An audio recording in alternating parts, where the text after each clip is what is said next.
ప్రేమగల తండ్రి, కృపగల దేవ, జీవం గల నాయన, పరిశుద్ధుడైన మహా గొప్ప దేవ, నన్ను మమ్మను ప్రేమించి తండ్రి మరి మా జీవితాలలో మరొక నూతన దినమును నూతన వారమును అనుగ్రహించి నాయన మరి శ్రేష్టమైన మీ మాటలు మాట్లాడుకున్నట్టుకు మాకిచ్చినటువంటి ఇంత చక్కని తరుణమును బట్టి స్తుతులు చెల్లిస్తున్నాం.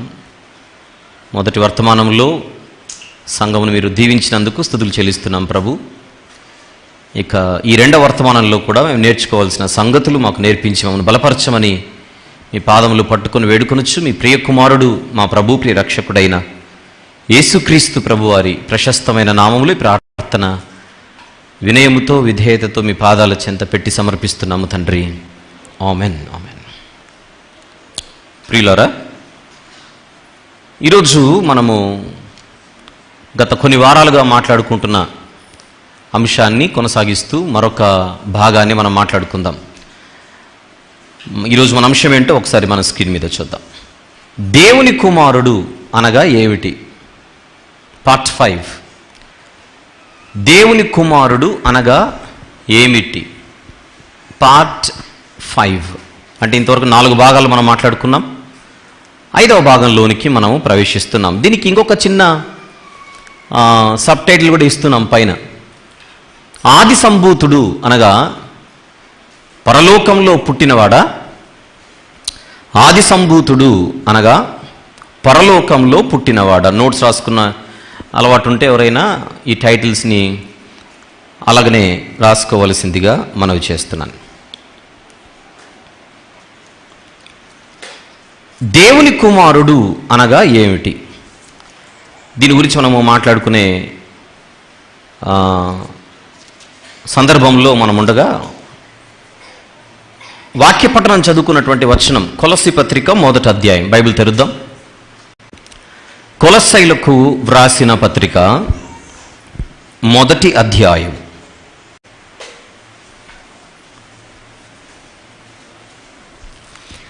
15వ వచనము ఒకసారి చూద్దాం. 15వ వచనం. ఆయన అదృశ్య దేవుని స్వరూపి అయి సర్వసృష్టికి ఆది సంభూతుడై ఉన్నాడు.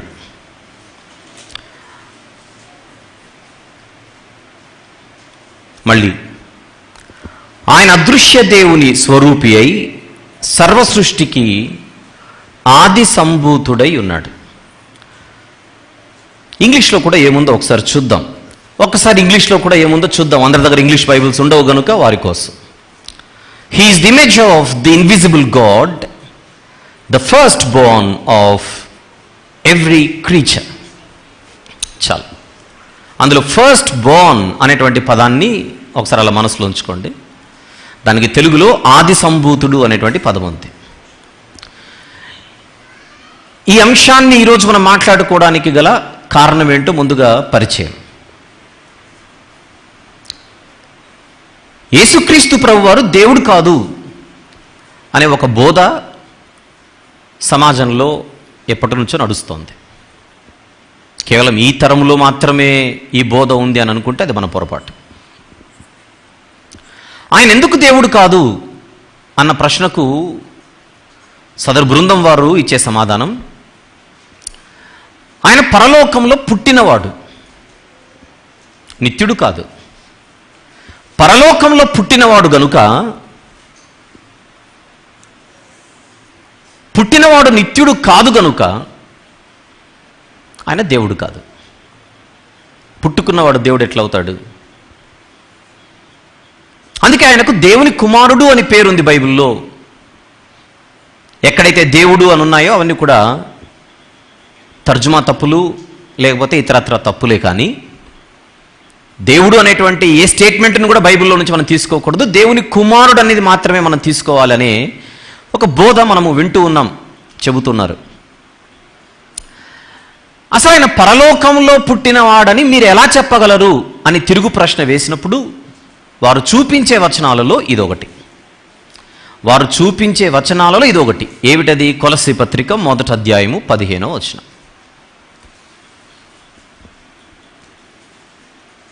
ఏం చూస్తున్నాం అందులో?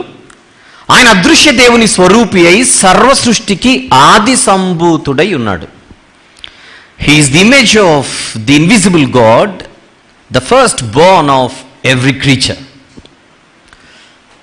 ద ఫస్ట్ బోర్న్ అనంటే మొదట పుట్టినవాడు కదా, గనుక ఆయన పరలోకంలో పుట్టినవాడు. తెలుగులో ఆది సంభూతుడు అంటే ఆది యందు సంభవించినవాడు. అందుకే పరలోకంలో పుట్టినవాడు గనుక ఆయన నిత్యుడు కాదు గనుక దేవుడు కాదు. అది వారి వాదన. ఈరోజు నేను సంఘం దృష్టికి, మిగిలిన ప్రజల దృష్టికి తీసుకొని వచ్చే ఈ వచనాన్ని ఒకసారి అందరు ఆలోచించండి. నేను ఆలోచింపచేస్తాను కూడా. అసలు ఆది సంభూతుడు అనంటే నిజంగా పరలోకంలో పుట్టాడనా?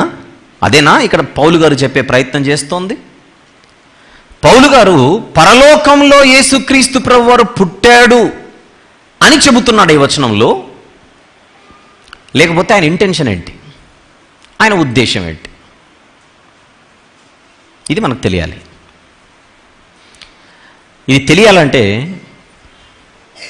ఈ పత్రిక ఎవరికైతే వ్రాస్తున్నాడో వారి మధ్య ఉన్నటువంటి వాతావరణం కానీ, ఈ పత్రిక వ్రాయడానికి వెనకలున్న నేపథ్యం కానీ పాఠకులుగా మనకు తెలియకపోతే ఈ పత్రికలోని వచనాలు కూడా అపార్థము చేయబడతాయి. ఈ పత్రికలోని వచనాలు కూడా అపార్థము చేసుకొనబడడానికి దోహదపడతాయి. ఎప్పుడూ దీని వెనకల బ్యాక్గ్రౌండ్ హిస్టరీ మనకు తెలియకపోతే. ఆ నేపథ్యాన్ని ఖచ్చితంగా మనం మాట్లాడుకోవాలి. అది తెలుసుకోవడానికి స్క్రీన్ మీద నేను ఒక ఇమేజ్ చూపిస్తున్నాను, చూద్దాం జాగ్రత్తగా. Show it on the screen. కొంచెం ఓపికగా స్క్రీన్ మీద, మరి మీకు ఎంతవరకు కనబడుతుందో నాకు తెలియదు దూరం ఉన్న వారికి, నాస్టిసిజం అంటారు. ఈ నోస్తిక సిద్ధాంతం ఏంటి అని అడిగితే, ఒక దేవుడున్నాడు, ఆయన పరిశుద్ధుడు. మీకు పైన పరిశుద్ధ దేవుడు అని కనబడుతోంది. ఆయనను సుప్రీం బీయింగ్ అని అంటారు. ఇది ఫస్ట్ పాయింట్. ఈ పరిశుద్ధ దేవుని నుండి కొంతమంది ప్రసరించబడ్డారు, ఉద్భవించారు. It is a long series of emanations. అంటే సూర్యుని నుండి ఎలాగైతే వెలుతురు ప్రసరిస్తుందో, సూర్యుని నుండి ఎలాగైతే కిరణాలు ప్రసరిస్తాయో, అలాగే పరిశుద్ధ దేవుని నుండి కొంతమంది ఉద్భవించారు, బయటికి వచ్చారు. వారిని ఇయాన్స్, నోస్తిక సిద్ధాంతం ప్రకారంగా వారిని ఇయాన్స్ అని అంటారు. ఇయాన్స్ అంటే ఎవరనంటే పరిశుద్ధ దేవుని కంటే తక్కువ స్థాయి కలవారు. చూపిస్తున్నాను చూడండి. పరిశుద్ధ దేవుని కంటే తక్కువ స్థాయి గలవారు. అన్నిటిలో అంటే ఇంక్లూడింగ్ పరిశుద్ధతలో కూడా. పరిశుద్ధ దేవునిలో ఉన్నంత పరిశుద్ధత వీళ్ళలో ఉండదు. వీళ్ళలో ఉన్న పరిశుద్ధత లెస్ హోలీనెస్. పరిశుద్ధ దేవుని కంటే అన్ని విషయాలలో తక్కువ స్థాయి కలిగిన వారు ఉద్భవించారు. ఇదిగోండి మీకు సెంటర్లో పరిశుద్ధ దేవుని నుంచి ఇయాన్ అన్న వాళ్ళు కనపడుతున్నారు.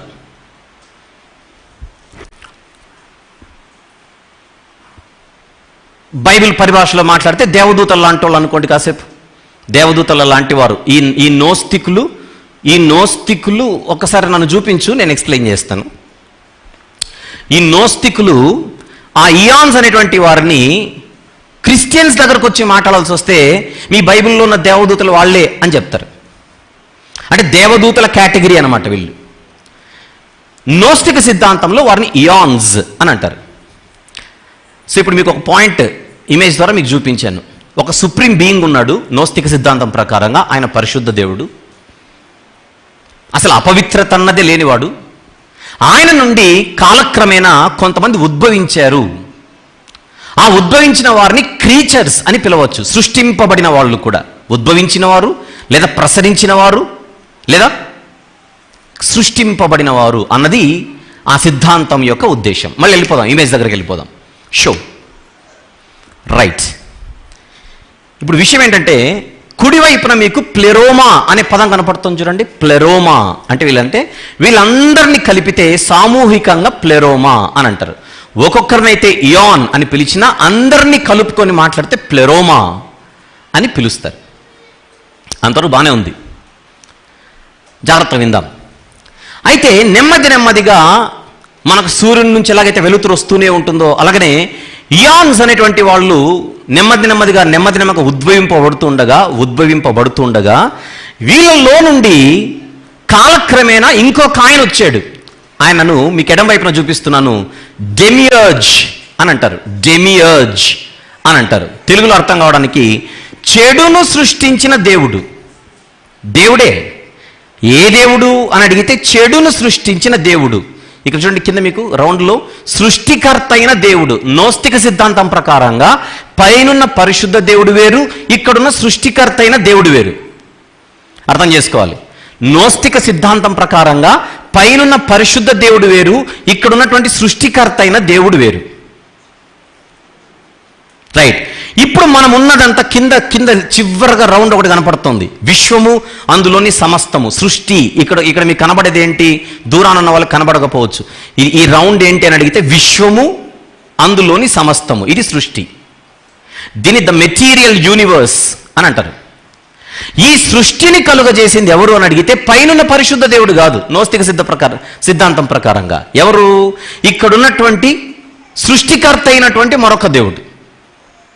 ఎవరి దేవుడు అని అడిగితే పైనున్న పరిశుద్ధ దేవునంత పరిశుద్ధుడు కాదు. ఇంకా చెప్పాలంటే చెడ్డ దేవుడు. ఓవరాల్గా నోస్తిక సిద్ధాంతం ప్రకారంగా చెడ్డ దేవుడు, మంచి దేవుడు సూపర్ పైన ఉన్నాడు. చూడండి, సుప్రీం బీయింగ్ అన్న.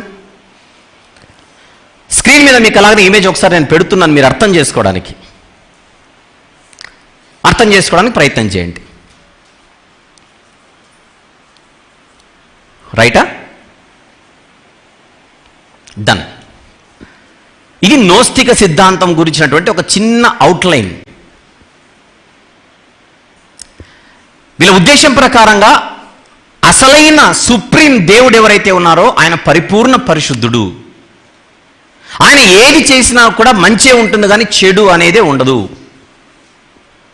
ఆయన నుంచి ఉద్భవించినటువంటి ఇయాన్స్ నుండి నెమ్మదిగా కాలక్రమేణా మరొకరు ఉద్భవించారు. ఆయన డెమియర్జ్ అని అంటారు.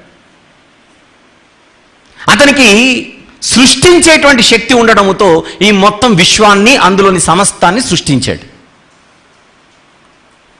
దీన్ని ఫిజికల్ వరల్డ్, ఫిజికల్ యూనివర్స్, భౌతిక విశ్వం, పదార్థం ఉన్న విశ్వం, సూర్య చంద్ర నక్షత్రాలు, భూమిలో ఉన్నటువంటి సమస్తం, దాని మీద ఉన్నటువంటి సకల జీవులు అండ్ మనుషులు కూడా. అంటే మనుషులైనటువంటి మనందరము కూడా చెడ్డ దేవుని చేత సృష్టింపబడిన వారము. అది నోస్తిక సిద్ధాంతం. అంతవరకు మైండ్లో ఉంచుకోండి. కానీ ఈ నోస్తిక సిద్ధాంతంలో మరొక కోణం ఉంది. దాన్ని డ్యూయలిజం అంటారు. ఏమంటారు చెప్పండి? దీన్ని రాడికల్ డ్యూయలిజం అంటారు. రాడికల్ డ్యూయలిజం అంటే అర్థం ఏంటంటే, ఇప్పటివరకు నేను చెప్పిందంతా ఒక పాయింట్. ఇక రెండోది ఏంటని అడిగితే, ఈ చెడ్డ దేవుడు ఎవరైతే సృష్టించేశాడో, చెడ్డ దేవుడు సృష్టించిన సృష్టిలో పైనున్న మంచి దేవుడు మంచిని పంపించాడు. అది డ్యూయలిజం. అంటే ఎలా? చెడ్డ దేవుడు చీకటిని కలిగిస్తే మంచి దేవుడు వెలుగునిచ్చాడు. చెడ్డ దేవుడు చీకటినిస్తే మంచి దేవుడు వెలుగునిచ్చాడు. వెలుగునిచ్చిన వాడు మంచి దేవుడు అయితే చీకటిని కలుగజేసిన వాడు చెడ్డ దేవుడు. అది డ్యూయలిజం అంటే మీకు ఎగ్జాంపుల్ చెప్తున్నా. అని ఇప్పుడు మన కళ్ళ ముందు కనబడుతున్న ఈ శరీరాలన్నీ ఏవైతే ఉన్నాయో, ఈ శరీరాలను కలుగజేసింది ఒరిజినల్గా చెడ్డ దేవుడు. ఆ చెడ్డ దేవుడు చేసింది శరీరాలను మాత్రమే. అయితే ఇప్పుడు డ్యూయలిజం అనేది ఒకటి ఉంది కదా, నాస్టిసిజంలోని డ్యూయలిజం అంటారు దీన్ని. ఇప్పుడు ఈ శరీరాలు కలిగినటువంటి మానవులలోనికి మంచి దేవుడు ఆత్మను పంపించాడు.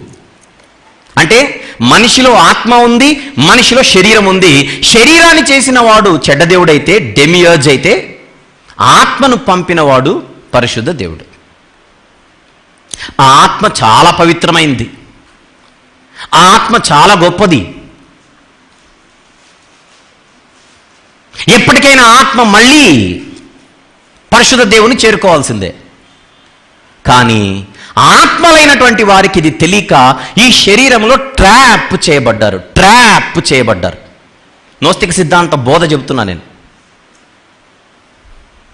ఏమిటది? శరీరాలలో ఆత్మలన్నవి ట్రాప్ చేయబడి అవి నిద్రావస్థలోనికి వెళ్ళిపోయాయి. ఈరోజు నువ్వైనా నేనైనా మనందరము కూడా ఒక ఆత్మీయ నిద్రావస్థలోనికి వెళ్ళిపోయాం, శరీరంలో ట్రాప్ చేయబట్టి. అందుచేత ఈ శరీరము నుండి ఆత్మకు విడుదల కావాలి. నిద్రపోతున్న ఆత్మలను మేల్కొల్పాలి. ఆ నిద్రపోతున్నటువంటి ఆత్మలను మేల్కొల్పేటువంటి బాధ్యత ఆ పరిశుద్ధ దేవుడు, సుప్రీం బీయింగ్ ఎవరైతే ఉన్నారో ఆయన మాకిచ్చాడు. అందుకే ఆత్మలు మేము మేల్కొల్పుతున్నాము అని ప్రపంచంలో వాళ్ళు సెల్ఫ్ ప్రొక్లెయిమ్డ్ ఇంటలెక్చువల్స్గా ప్రకటించుకుంటున్నారు. సెల్ఫ్ ప్రొక్లెయిమ్డ్ ఇంటలెక్చువల్స్ అంటే వాళ్ళకు వాళ్ళే మేధావులని, ప్రపంచ మేధావులని వారికి వారే బోధించుకుంటున్నటువంటి లేదా ప్రకటించుకుంటున్నటువంటి ఒక వాతావరణం మొదటి శతాబ్దంలో బలంగా ఉండేది.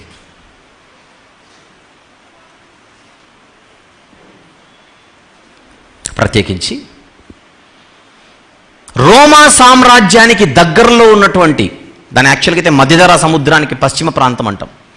మధ్యధరా సముద్రానికి పశ్చిమ ప్రాంతంలో ఉన్నటువంటి ప్రాంతాలలో నాస్టిసిజం అనేది రెక్కలు విరుచుకుంటూ భయంకరంగా ప్రాకిపోతోంది. అక్కడెక్కడో పశ్చిమము నుంచి ఇక్కడెక్కడో దక్షిణానున్న ఐగుప్తు వరకు మొత్తం ఇది విపరీతంగా ప్రాకిపోయింది. వాళ్ళ ప్రభావం భయంకరంగా ఉండింది. దీన్ని ఒక రకమైనటువంటి తత్వశాస్త్రము అని అంటాం, ఫిలాసఫీ. మొదటి శతాబ్దంలో, మొదటి 2 శతాబ్దాలు ఇంకా చెప్పాలంటే, మొదటి శతాబ్దంలో అప్పుడప్పుడే రెక్కలు విరుచుకుంటున్నటువంటి నాస్టిసిజం కాస్త 2వ శతాబ్దానికి భయంకరంగా ప్రాకిపోయి దగ్గర 4వ శతాబ్దం వరకు తాండవమేలింది. ఇది క్రైస్తవ సంఘ చరిత్ర. రైట్. ఇక్కడ ఇంకా భయంకరమైనటువంటి విషయం ఏంటంటే, ఈ నోస్టికులు అన్నవారు క్రైస్తవుల దగ్గరికి లేదా యూదుల దగ్గరకు వచ్చినప్పుడు ఈ సృష్టిని సృష్టించింది ఎవరో కాదు, మామూలుగా ఆదియందు దేవుడు భూమి ఆకాశం సృజించిన చదువుతాం కదా మనం బైబిల్లో. మీ బైబిల్లో కనబడుతున్న యెహోవానే మేము చెబుతున్నటువంటి సృష్టికర్త. అంటే మీకు అర్థమైందో లేదో పాయింట్. మీ బైబిల్లో కనబడుతున్న యెహోవా అనే దేవుడే చెడ్డ దేవుడు. మీ బైబిల్లో కనబడుతున్న యెహోవా అనే దేవుడే చెడ్డ దేవుడు. మీ బైబిల్లో కనబడుతున్న యెహోవా అనేటువంటి ఆయనే ఈ చెడుతనానంతటిని సృష్టించినటువంటి ఒక భయంకరమైనటువంటి దేవుడు అని నోస్తిక సిద్ధాంతములో యెహోవా దేవుణ్ణి ఒక ఈవిల్ గాడ్గా చూపించారు. డెమియర్జ్ అని పిలిచారు. ఒకసారి నేను మాట్లాడుతున్నటువంటి లేదా మీకు చూపిస్తున్నటువంటి డెమియర్జ్ గురించి నిఘంటువులు అంటే డిక్షనరీస్ ఏమంటున్నాయో మనం చూద్దాం ఒకసారి. చూడండి, డెమియర్జ్ అనేటువంటి దానికి ఒక డిక్షనరీ ఇస్తున్నటువంటి డెఫినేషన్. డెమియర్జ్ అనేటువంటి దానికి వెరీ గుడ్. చూడు, నాస్టిసిజం డిక్షనరీ ఇస్తున్నటువంటి definition. Usually jealous or outright malevolent being who is inferior to the supreme being and sometimes seen as the creator of evil. Demiurge అనేటువంటి పదానికి ఒక డిక్షనరీ ఇస్తున్నటువంటి డెఫినేషన్ అది. Number 2, next please. One more dictionary, Cambridge dictionary. ఇది Cambridge dictionary డెమియర్జ్కి ఇస్తున్నటువంటిది ఏంటో చూడండి అక్కడ. In some early belief system such as Platonic philosophy and gnosticism, a God who creates, shapes or controls the physical world. ఈ భౌతిక ప్రపంచాన్ని కలిగించినవాడు, ఆకారం ఇచ్చినవాడు, దీనంతటిని కంట్రోల్ చేసేటువంటి ఒక దేవుడే నాస్టిసిజంలో కనపడుతున్న డెమియర్జ్ అని మరొక డిక్షనరీ డెఫినేషన్ ఇస్తోంది. One more dictionary please. Oxford లాంటి డిక్షనరీ ఏం చెప్తుందో చూద్దాం. చూడండి, in gnosticism and other theological systems a heavenly being subordinate to the supreme being. అర్థమైంది మీకు పాయింట్? అ హెవెన్లీ బీయింగ్, ఒక పరలోక వాసి, subordinate to supreme being. Supreme being అనేటువంటి ఒక పెద్ద దేవుడు ఉన్నాడు, పరిశుద్ధ దేవుడు అంటే సుప్రీం బీయింగ్. ఆ సుప్రీం బీయింగ్ కంటే చిన్నోడు, that is considered to be the controller of the material world and antagonistic to all that is purely spiritual. ఆత్మకు సంబంధించినవి ఏవైతే ఉంటాయో ఆ ఆత్మకు సంబంధించిన వాటన్నిటికీ వ్యతిరేకంగా భౌతిక ప్రపంచాన్ని కలుగజేసిన ఒక చెడ్డ దుష్ట దేవుడే డెమియర్జ్. ఇది నాస్టిసిజం, నోస్టిక సిద్ధాంతం అది అని చెప్తున్నాడు డిక్షనరీలో. మరొకటి చూద్దాం. This is Collins dictionary. Collins dictionary ఏమిస్తుందో చూద్దాం. మీకు బాక్స్లో వేసి చూపిస్తున్నాను. In gnostic and some other philosophies the creator of the universe supernatural but subordinate to the supreme being. అర్థమైంది ఓవరాల్గా మీకు? డిక్షనరీస్ ఇస్తున్నటువంటి డెఫినేషన్ ఏంటో మనకు అర్థమైంది. టూకీగా చెప్తున్నాను, నోస్తికుల చరిత్రలోనికి నేను లోపలికి వెళ్ళట్లేదు, కానీ అసలు ఏంటి వీళ్ళది అని చెప్పే ఒక ప్రయత్నం చేస్తున్నాను. విషయం ఏంటంటే, మొదటి శతాబ్దములో ఏ సంఘ పరిచర్య అయితే జరిగిందో ఆ సంఘ పరిచర్య జరిగేటప్పుడు ప్రజల మీద వివిధ ప్రాంతాలలో రకరకాల ప్రభావాలు ఉండేవి. అందులో నోస్తిక సిద్ధాంత ప్రభావం తీవ్రంగా ఉండేది. రైట్. అయితే ఈ నోస్తిక సిద్ధాంతం ఎలాగైతే ఇప్పుడు భౌతిక శరీరానికి లోపలున్న ఆత్మకు సంబంధం లేదు, ఆత్మేమో పరిశుద్ధ దేవునికి సంబంధించినది, శరీరమేమో చెడ్డ దేవునికి సంబంధించినది, గనుక ఆత్మకు శరీరానికి పొంతన లేదనేటువంటి సిద్ధాంతం బయటకు వచ్చేసరికి ఎక్స్క్యూజ్ మీ, ఆ నోస్తికులలోనే 2 బృందాల వారు డివైడ్ అయిపోయారు. అందులో ఒక బృందాన్ని స్క్రీన్ మీద చూద్దాం. Group number 1 please.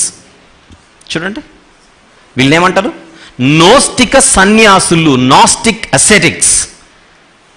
ఇది ఒక గ్రూప్, నోస్తికులలో ఉన్నటువంటి ఒక గ్రూప్. ఇది నన్ను చూపించు. వీళ్ళ యొక్క సిద్ధాంతం ఏంటంటే, నోస్తికులలోనే 2 గ్రూపుల గురించి మాట్లాడుతున్నాను. వీళ్ళ యొక్క సిద్ధాంతం ఏంటని అడిగితే, ఎలాగైనా సరే ఈ శరీరము నుండి ఆత్మకు విడుదల మనం దయచేయాలి. ఆ దుష్టదేవుని యొక్క అరాచకాలను అరికట్టాలి. అరికట్టాలనంటే ఈ శరీరాలను కంట్రోల్ చేయాలి. అసలు భూమి మీద శరీరాలే పుట్టకుండా చేయాలి. అసలు శరీరాలే పుట్టకుండా చేయాలంటే ఏం చేయాలి? పెళ్ళిళ్ళు మానేయాలి అని డిసైడ్ అయిపోయి సన్యాసులుగా వారు మారిపోయి అసలు వివాహాన్ని నిషేధించే ఒక సిద్ధాంతాన్ని తీసుకొని వచ్చారు. నోస్తిక సిద్ధాంతంలో నుంచి పెరిగిన ఒక కొమ్మ ఇది. అందుకే పరిశుద్ధ కృత నిబంధనలో కొంతమంది వివాహాన్ని నిషేధిస్తున్నారు, జాగ్రత్త అని ఎందుకు మనకు హింట్ ఇస్తున్నాడని అడిగితే చూస్తాం మనం తర్వాత, మనం కృత నిబంధన చదివేటప్పుడు. వీళ్ళే ఈ నోస్తికులు అసలు ఈ పెళ్ళిళ్ళు పెటాకులని చేసుకోకపోతే ఎప్పటికైనా కూడా సంపూర్ణంగా శరీరాల నుండి ఆత్మలకు స్వతంత్రం వచ్చేస్తుంది, విడుదల కలుగుతుంది, చక్కగా మనము వెళ్ళిపోవచ్చు. ఆ రోజుల్లో మొట్టమొదట ఈ వివాహం చేసుకోకుండా వివాహానికి దూరంగా ఉండేటువంటి ఒక ఆచారానికి తెరలేపింది ఈ నోస్టికులు. అందులోనే ఒక బృందం, వీళ్ళు ఏమంటున్నాం? నాస్టిక్ అసెటిక్స్, నోస్తిక సన్యాసులు. రైట్. ఇకపోతే ఇందులో నుంచే 2వ గ్రూప్ ఒకటి ఉంది. వీళ్ళు ఎవరో చూద్దాం. On the screen please. Group number 2. వీళ్ళు చూడండి, నోస్తిక భోగప్రియులు, నాస్టిక్ హీడనిస్ట్స్. ఇది కంప్లీట్గా డిఫరెంట్ గ్రూప్ అన్నమాట.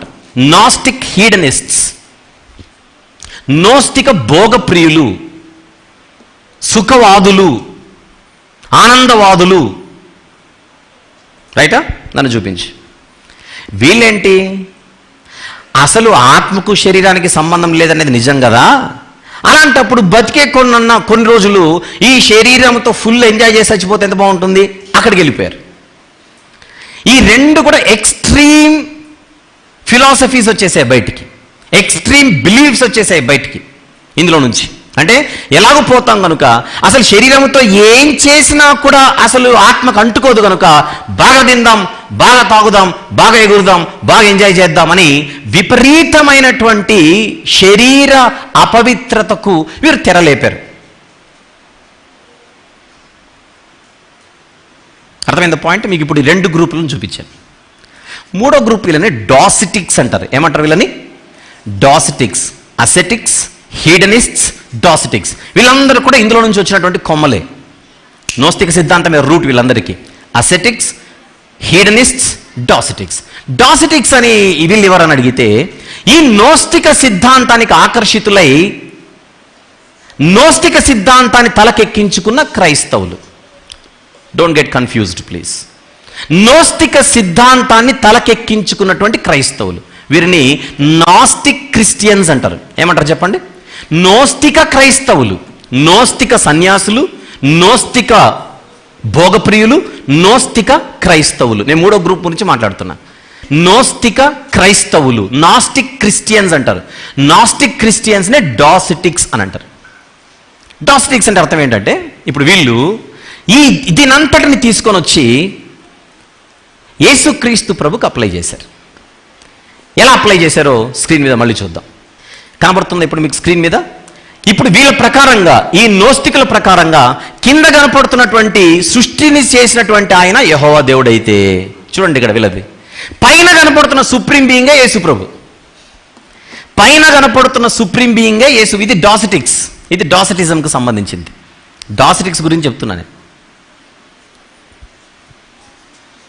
ఇప్పుడు వాళ్ళ పాయింట్ ఏంటంటే, ఆయన స్వర్గానికి చెందినవాడు గనుక, పరిశుద్ధ లోకానికి చెందినవాడు గనుక, ఆ పరిశుద్ధ లోకానికి చెందినవాడు మానవుడిగా, చూడండి, dualism. Gnostics believed that the world was divided into the physical and spiritual realms. The created material world, matter, is evil and therefore in opposition to the world of the spirit, and that only the spirit is good. Adherents of Gnosticism often constructed an evil lesser god and beings of the Old Testament to explain the creation of the world, and considered Jesus Christ a holy spiritual god. నన్ను చూపించు. Dualism, అందులో ఉన్నటువంటి విభిన్నమైనటువంటి ఆలోచనల్లో అదొకటి. అంటే అలాంటి దేవుడైన యేసుక్రీస్తు ప్రభు మానవుడిగా ఈ లోకానికి వచ్చేటువంటి అవకాశమే లేదు. ఎందుకంటే చెడ్డలోకంలో అడుగు పెట్టాల్సిన అవసరం ఆయనకు లేదు. కేవలం ఆయన శిష్యులకు కనబడినట్టుగా కనబడ్డాడే కానీ నిజంగా ఆయన అయితే ఫిజికల్ ఫామ్ నేసుకొని అయితే రాలేదు. ఆయన కేవలము కూడా ఆత్మ గనుక శరీరము కనబడినట్టుగా, డొకెయిన్ అనేటువంటి గ్రీకు పదం అది, శరీరము కనబడినట్టుగా ఆయన చూపించాడే కానీ నిజంగా ఆయన ఈ లోకానికి శరీరధారిగా రాలేదు అని బోధన తీసుకొని వచ్చారు. యేసుక్రీస్తు శరీరధారి వచ్చెనని ఒప్పుకొనని వంచకులు అనేకులు లోకంలోనికి బయలు వెళ్ళి ఉన్నారని బైబిల్లో కనపడుతుంది. ఇదిగో 1 యోహాను పత్రిక 4వ అధ్యాయంలో యేసుక్రీస్తు ప్రభు శరీరధారిగా వచ్చాడని ఒప్పుకొనని వాళ్ళు ఎందరో ఉన్నారు. ఈ ప్రతి ఆత్మ నమ్మకండి అనేటువంటి హెచ్చరికలు ఏవైతే ఉన్నాయో ఇవన్నీ డాసిటిక్స్ను ఉద్దేశించి చెప్పినటువంటివి. ఇక్కడ పాయింట్ ఏంటంటే, కేవలం నోస్తిక సిద్ధాంతములోనే రకరకాల మళ్ళీ విభిన్న సిద్ధాంతాలు బయటకు వచ్చాయి. అందులో యేసుక్రీస్తు ప్రభువే సుప్రీం బీయింగ్, యెహోవా దేవుడేమో చెడ్డవాడు, ఆ చెడ్డవాడైనటువంటి యెహోవా దేవుడే సృష్టిని చేసినటువంటి వాడు. అక్కడ నుంచి కాపాడడానికే యేసుక్రీస్తు అనేటువంటి ఆయన లోకానికి కనబడి శిష్యులకు జ్ఞానాన్ని తెలిపి వెళ్ళిపోయాడు. అంతేగాని నిజంగా ఆయన ఫిజికల్గా రాలేదు. మీరు అనుకుంటున్నట్టుగా రక్తం గార్చలేదు, ప్రాణం పెట్టలేదు, సమాధి చేయబడలేదు. ఇవంతా కాదు. అసలు రక్షణ అన్న దానికి ఆ శిలువ బలియాగానికి సంబంధమే లేదు. రక్షణ అనేది అందరికీ ఈక్వల్గా ఏం లేదు. ఇండివిజువల్గా నాలెడ్జ్ ఎవరికైతే ఉంటుందో, ఆత్మజ్ఞానం ఎవరికైతే ఉంటుందో వాడే స్వర్గానికి వెళ్ళిపోతాడు. రక్షణ అనేది జ్ఞానంపై ఆధారపడి ఉంది. క్రీస్తుపూర్వం ఉన్నటువంటి ఒక తత్వవేత్త ప్లేటో యొక్క భావాలు ఎక్కించుకున్నటువంటి వారు. అందుకే యూదులు సూచక క్రియలను అడుగుచున్నారు, గ్రీసు దేశస్థులు జ్ఞానమును వెదుకుచున్నారు అనేటువంటి మాట ఉంటుంది. మేమైతే సిలువ వేయబడిన క్రీస్తును ప్రకటించుచున్నాం. ఇది పాయింట్. ఇక్కడ పాయింట్ ఏంది? ఆ రోజుల్లో నోస్తిక సిద్ధాంత ప్రభావం విపరీతంగా ప్రజల మధ్య ఉండేది అనేది ఇక్కడ పాయింట్. అందులో ఆ నోస్తిక సిద్ధాంతంలో ఉన్నటువంటి విభిన్న దానిలలో ఇంతకుముందు మీకు స్క్రీన్ మీద ఇయాన్స్ అని ఒకటి చూపించాను కదా, ఇయాన్స్ అని చూపించాను కదా, రైట్. బైబిల్లో మనకు కనబడుతున్నటువంటి యేసుక్రీస్తు, క్రైస్తవులు నమ్ముతున్నటువంటి యేసుక్రీస్తు అనేటువంటి ఆయన ఇయాన్స్లో కూడా ఒకడై ఉండవచ్చు అనే సిద్ధాంతం ఒకటి ఉంది. నోస్తికంలో ఇయాన్స్లో ఒకడై ఉండొచ్చు అంటే కలుగజేయబడినవాడు, సృష్టింపబడినవాడు, సృష్టింపబడినవాడు అనేటువంటి ఒక నోస్తిక బోధ కూడా ఒకటి ఉంది. మీకు పిక్చర్ ఇవ్వడానికి 3 గ్రూపుల గురించి చెప్పాను. నోస్తిక సన్యాసులు, నోస్తిక భోగప్రియులు, నోస్తిక క్రైస్తవులు. నోస్తిక క్రైస్తవులదేమో ఒక బోధ, అపోస్తలులు వాళ్ళను కూడా డీల్ చేయాల్సి వచ్చింది క్రొత్త నిబంధనలో. అసలు ఈ సృష్టి అన్నదే సుప్రీం బీయింగ్ చేత చేయబడింది కాదు, ఈ ఇయాన్స్లో నుంచి ఒకరి చేత చేయబడింది, డెమియాజ్ అనేటువంటి బోధ ఒకటి ఉంది. ఓవరాల్గా ఈ యేసుక్రీస్తు అనేటువంటి ఆయన కూడా ఇయాన్స్లో ఒకడు. ఇయాన్స్లో ఒకడు అంటే అర్థం ఏంటి? దేవదూతలు లాంటి వాడు, ఒక మికాయిల్ లాంటి వాడు అనే బోధ కూడా ఒకటి ఉంది. ఇప్పుడు నేను చెప్పిన లాస్ట్ పాయింట్ ఏదైతే ఉందో అది కొలస్సీ సంఘములో విపరీతంగా ఎంటర్ అయిపోయింది. కొలస్సీ సంఘములో ఇప్పుడు నేను చెప్పిన లాస్ట్ పాయింట్ ఏదైతే ఉందో అది విపరీతంగా ఎంటర్ అయిపోయింది. ఎంటర్ అయినప్పుడు అది కొలస్సీ సంఘాన్ని స్థాపించిన ఎపఫ్రా అనేటువంటి ఒక దైవజనుడి ద్వారా రోమా ప్రాంతములో చెరసాలలో ఉన్నటువంటి పౌలు గారి వద్దకు వచ్చింది ఇన్ఫర్మేషన్. అప్పుడు ఆయన సపరేట్గా వీళ్ళకు ఒక పత్రిక వ్రాయాల్సి వచ్చింది.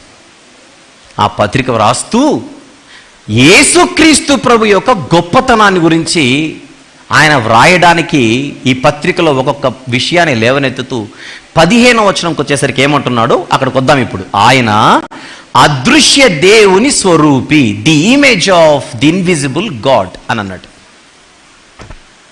అదృశ్య దేవుని స్వరూపి అయి సర్వ సృష్టికి ఆది సంభూతుడై ఉన్నాడు అని కనపడుతుంది కదా. ఆ ఆది సంభూతుడైనటువంటి పదమే ఈరోజు అపార్థం చేసుకునబడింది. ఆది సంభూతుని ఇంగ్లీష్లో ఏమంటున్నారు అక్కడ? ఫస్ట్ బోర్న్, అంతేనా? ఫస్ట్ బోర్న్ అని మనం చూసాం. ఇప్పుడు ఒక చిన్న మాట చెప్తాను. తెలుగులో ఉన్న ఆది సంభూతునికి ఇంగ్లీష్లో ఉన్న ఫస్ట్ బోర్న్కి ఒరిజినల్గా కొలస్సీ పత్రిక ఏ భాషలో రాయబడింది? గ్రీకు భాషలో రాయబడింది. గ్రీకు భాషలో ఏ పదాన్ని వాడారో స్క్రీన్ మీద చూద్దాం. స్క్రీన్ మీద కనబడుతున్న ఈ పదాన్ని జాగ్రత్తగా చూడండి. ఇది గ్రీకు భాషలోని ఫస్ట్ బోర్న్, ఆది సంభూతుడు అనేటువంటి పదానికి వాడినటువంటి పదం ప్రోటోటోకోస్. కొలస్సీ 1:15లో ఏముందో చూద్దాం. కొలస్సీ 1:15లో జాగ్రత్త చూడండి. బాక్స్లో పెట్టి చూపిస్తున్నారు, జూమ్ చేయదాన్ని. కనబడుతుంది కదా. ద ఫస్ట్ బోర్న్, ఆది సంభూతుడు అనేటువంటి తెలుగు పదానికి ఇంగ్లీష్లో ద ఫస్ట్ బోర్న్ అని ఉంటే గ్రీకు భాషకు వచ్చేసరికి ప్రోటోటోకోస్ అని కనబడుతోంది. జాగ్రత్తగా విందాం. అసలు ఇప్పుడు ఫస్ట్ బోర్న్ అంటే పరలోకంలో పుట్టినవాడా అని తీసుకోవాలా? ఆది సంభూతుడు అంటే పరలోకంలో పుట్టినవాడని తీసుకోవాలా? అసలు ప్రోటోటోకోస్ అనేటువంటి పదానికి ఉన్న మీనింగ్ ఏంటో మనం చూద్దాం. Next image please. స్క్రీన్ మీద మీకు డెఫినేషన్ కూడా చూపిస్తున్నాను, జాగ్రత్తగా చూడాలి. ప్రోటోటోకోస్ అంటే ఏంటంటే, ప్రోటోటోకోస్ మీన్స్ ఫస్ట్ బోర్న్. అవును, ప్రోటోటోకోస్ అంటే ఫస్ట్ బోర్న్ అనే మీనింగ్. కాకపోతే సమ్ టైమ్స్ లిటరల్ గా తీసుకోవాలి, అంటే అక్షరాల మొదట పుట్టినవాడని తీసుకోవాలి. అండ్ సమ్ టైమ్స్ ఫిగరేటివ్లీ అన్నాడు. చూడండి ఒకసారి, జాగ్రత్తగా చూడండి. ప్రోటోటోకోస్ అనేది కొన్ని సందర్భాలలో అక్షరార్థంగా వస్తుంది, మరికొన్ని సందర్భాలలో అలంకార రూపకంగా వస్తుందని మనకు డిక్షనరీ ఇస్తున్నటువంటి మీనింగ్ అది. జాగ్రత్తగా చూడాలి. కొలస్సీ 1:15లో రైట్, కొలస్సీ 1:15లో తెలుగులో ఉన్న ఆది సంభూతుడు అనే పదానికి ఇంగ్లీష్లో ద ఫస్ట్ బోర్న్ అని ఉంటే, ద ఫస్ట్ బోర్న్ అనేటువంటి ఈ యొక్క పద ప్రయోగాన్ని గ్రీకు భాషలో ప్రోటోటోకోస్ అని అన్నాడు. ప్రోటోటోకోస్ అనేటువంటి పదాన్ని ఏ అర్థంలో తీసుకోవాలని మన డిక్షనరీ దగ్గరికి వెళ్తే డిక్షనరీ ఇస్తున్న నిర్వచనం ఏంటి? కొన్ని సందర్భాలలో దాన్ని అక్షరార్థంగా తీసుకోవాలంటే నిజంగా పుట్టినవాడే అని తీసుకోవాలి, మరికొన్ని సందర్భాలలో ఫిగరేటివ్ సెన్స్లో తీసుకోవాలని ఇచ్చాడు. ఫిగరేటివ్ సెన్స్ అంటే అర్థం ఏంటి? అలంకార రూపం. ఇప్పుడు బైబిల్లో ఎక్కడైనా ఈ ప్రోటోటోకోస్ అనేటువంటి పదం నిజంగా పుట్టారు అనే భావనలో కాకుండా అలంకార రూపంగా ఎక్కడైనా చెప్పబడ్డాయా అని కూడా ఇప్పుడు వెదకాల్సినటువంటి అవసరం మనకుంది. ఒకసారి ఈ వచనాన్ని చూద్దాం. హెబ్రీ పత్రిక ఒకసారి మనం తెలుగులో చూద్దాం. హెబ్రీ పత్రిక 12వ అధ్యాయం తీద్దాం. హెబ్రీలకు రాసిన పత్రిక 12వ అధ్యాయం.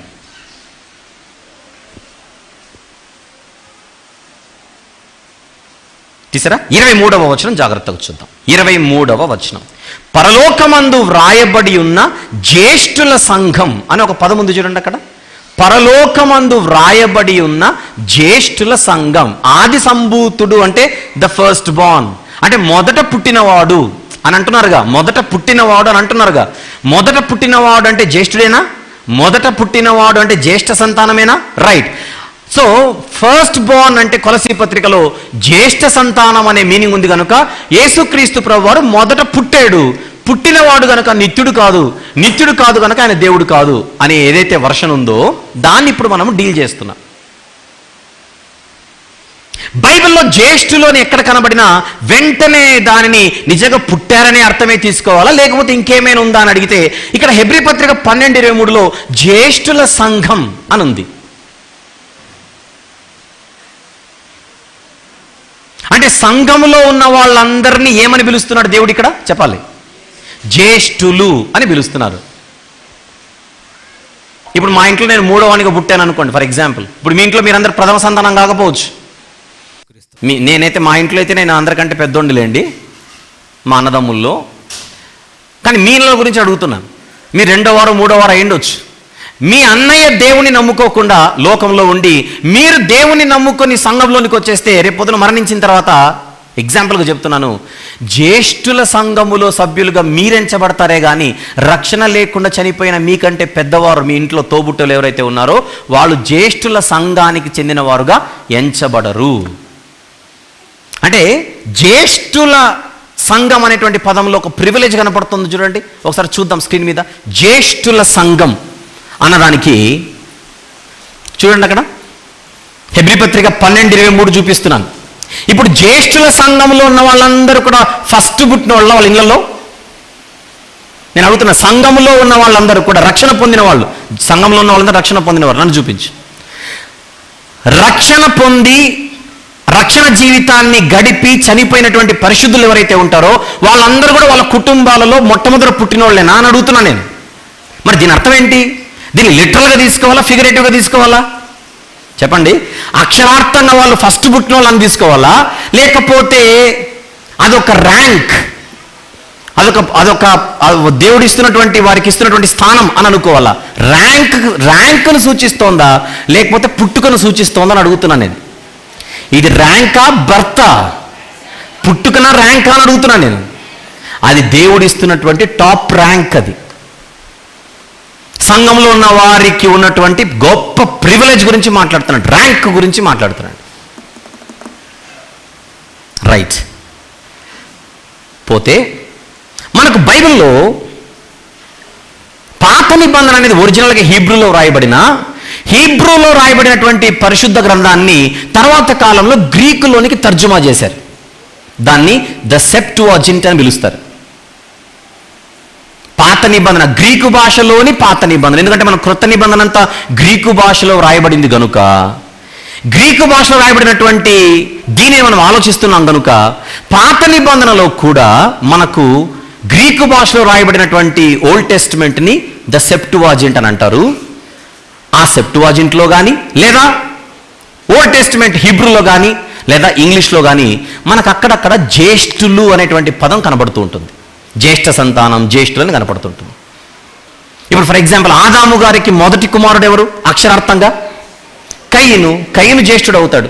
యాకోబు గారికి మొదటి కుమారుడు ఎవరు? రూబేను.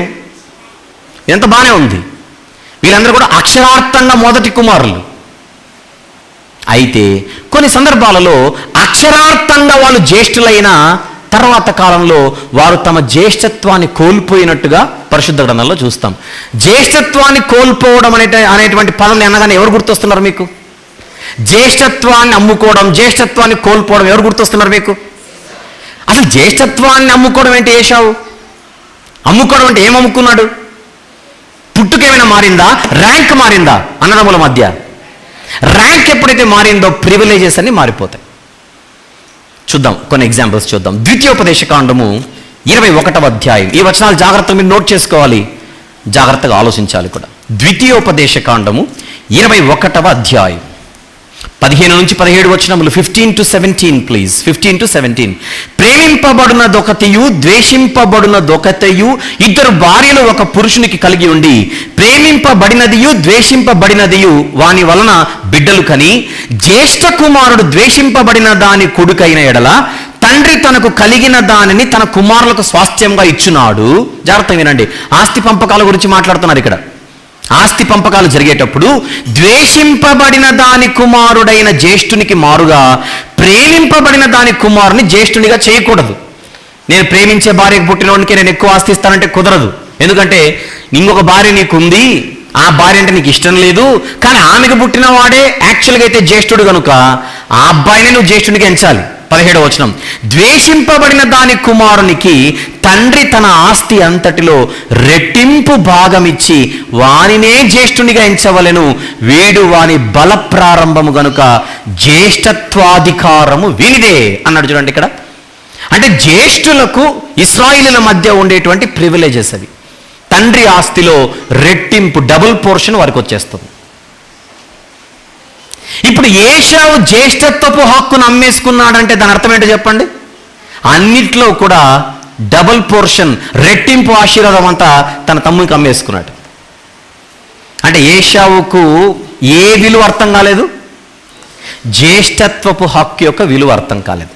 ఇప్పుడు ఆలోచించండి, ఇస్సాకు గారికి ఒరిజినల్గా మొదటి కుమారుడు ఏశావైనా తర్వాత కాలంలో జ్యేష్ఠత్వపు స్థానాన్ని ఎవరు ఆక్రమించుకున్నారు? యాకోబు. అంటే జ్యేష్ఠుడు అనేటువంటి పదానికి ఎలాంటి మీనింగ్స్ ఉన్నాయో చెప్పే ప్రయత్నం చేస్తున్నాను. రైట్, ఇప్పుడు యాకోబు గారి దగ్గరకు వస్తాం. యాకోబు గారికి 12 మంది కుమారులు. మొదటి కుమారుని పేరేంటి? రూబేను. కానీ ఏం జరిగిందో చూద్దాం. దినవృత్తాంతం మొదటి గ్రంథం. రూబేను జీవితంలో ఏం జరిగిందో ఒక్కసారి చూద్దాం. దినవృత్తాంతంలో మొదటి గ్రంథం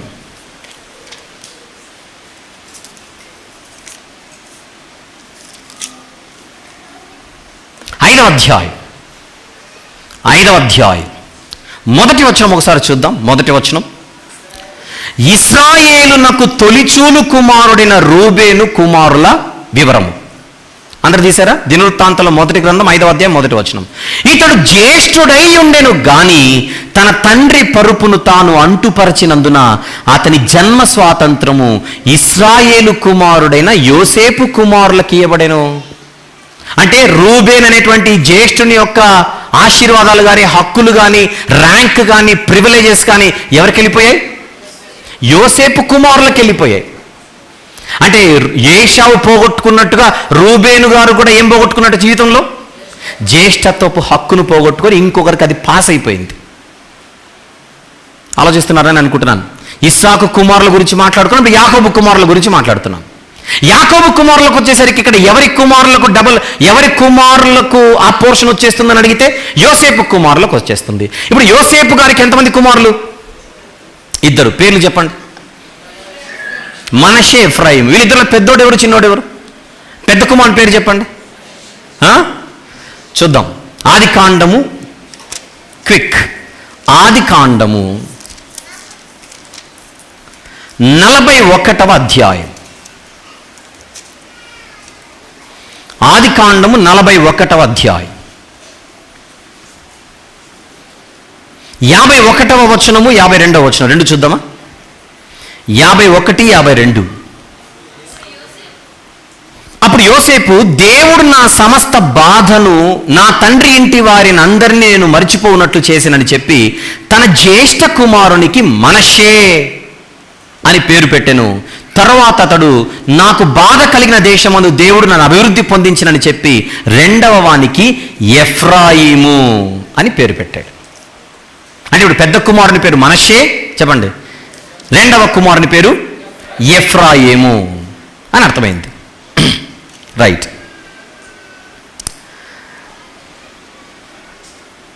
ఇప్పుడు ఇదే విషయాన్ని మనసులో పెట్టుకొని 48వ అధ్యాయానికి వద్దాం. ఆదికాండం 48.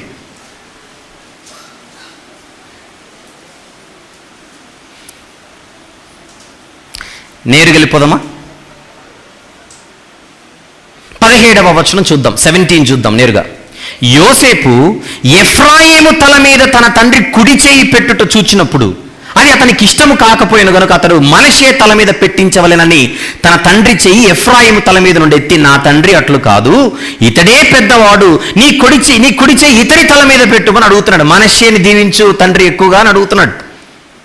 అయినను అతని తండ్రి ఒప్పక, అది నాకు తెలియను, నా కుమారుడా అది నాకు తెలుసు, ఇతడును ఒక జనసమూహమై గొప్పవాడగును గాని ఇతని తమ్ముడు ఇతని కంటే గొప్పవాడగును అని చిన్నోడికి ఆశీర్వాదాలు ఎక్కువ వెళ్ళిపోతున్నాయి. ఇక్కడ వీళ్ళదంతా చూడండి. అక్కడ ఇస్సాకు కుమారులలో చిన్నోడికి ఎక్కువ వెళ్ళిపోయినాయి.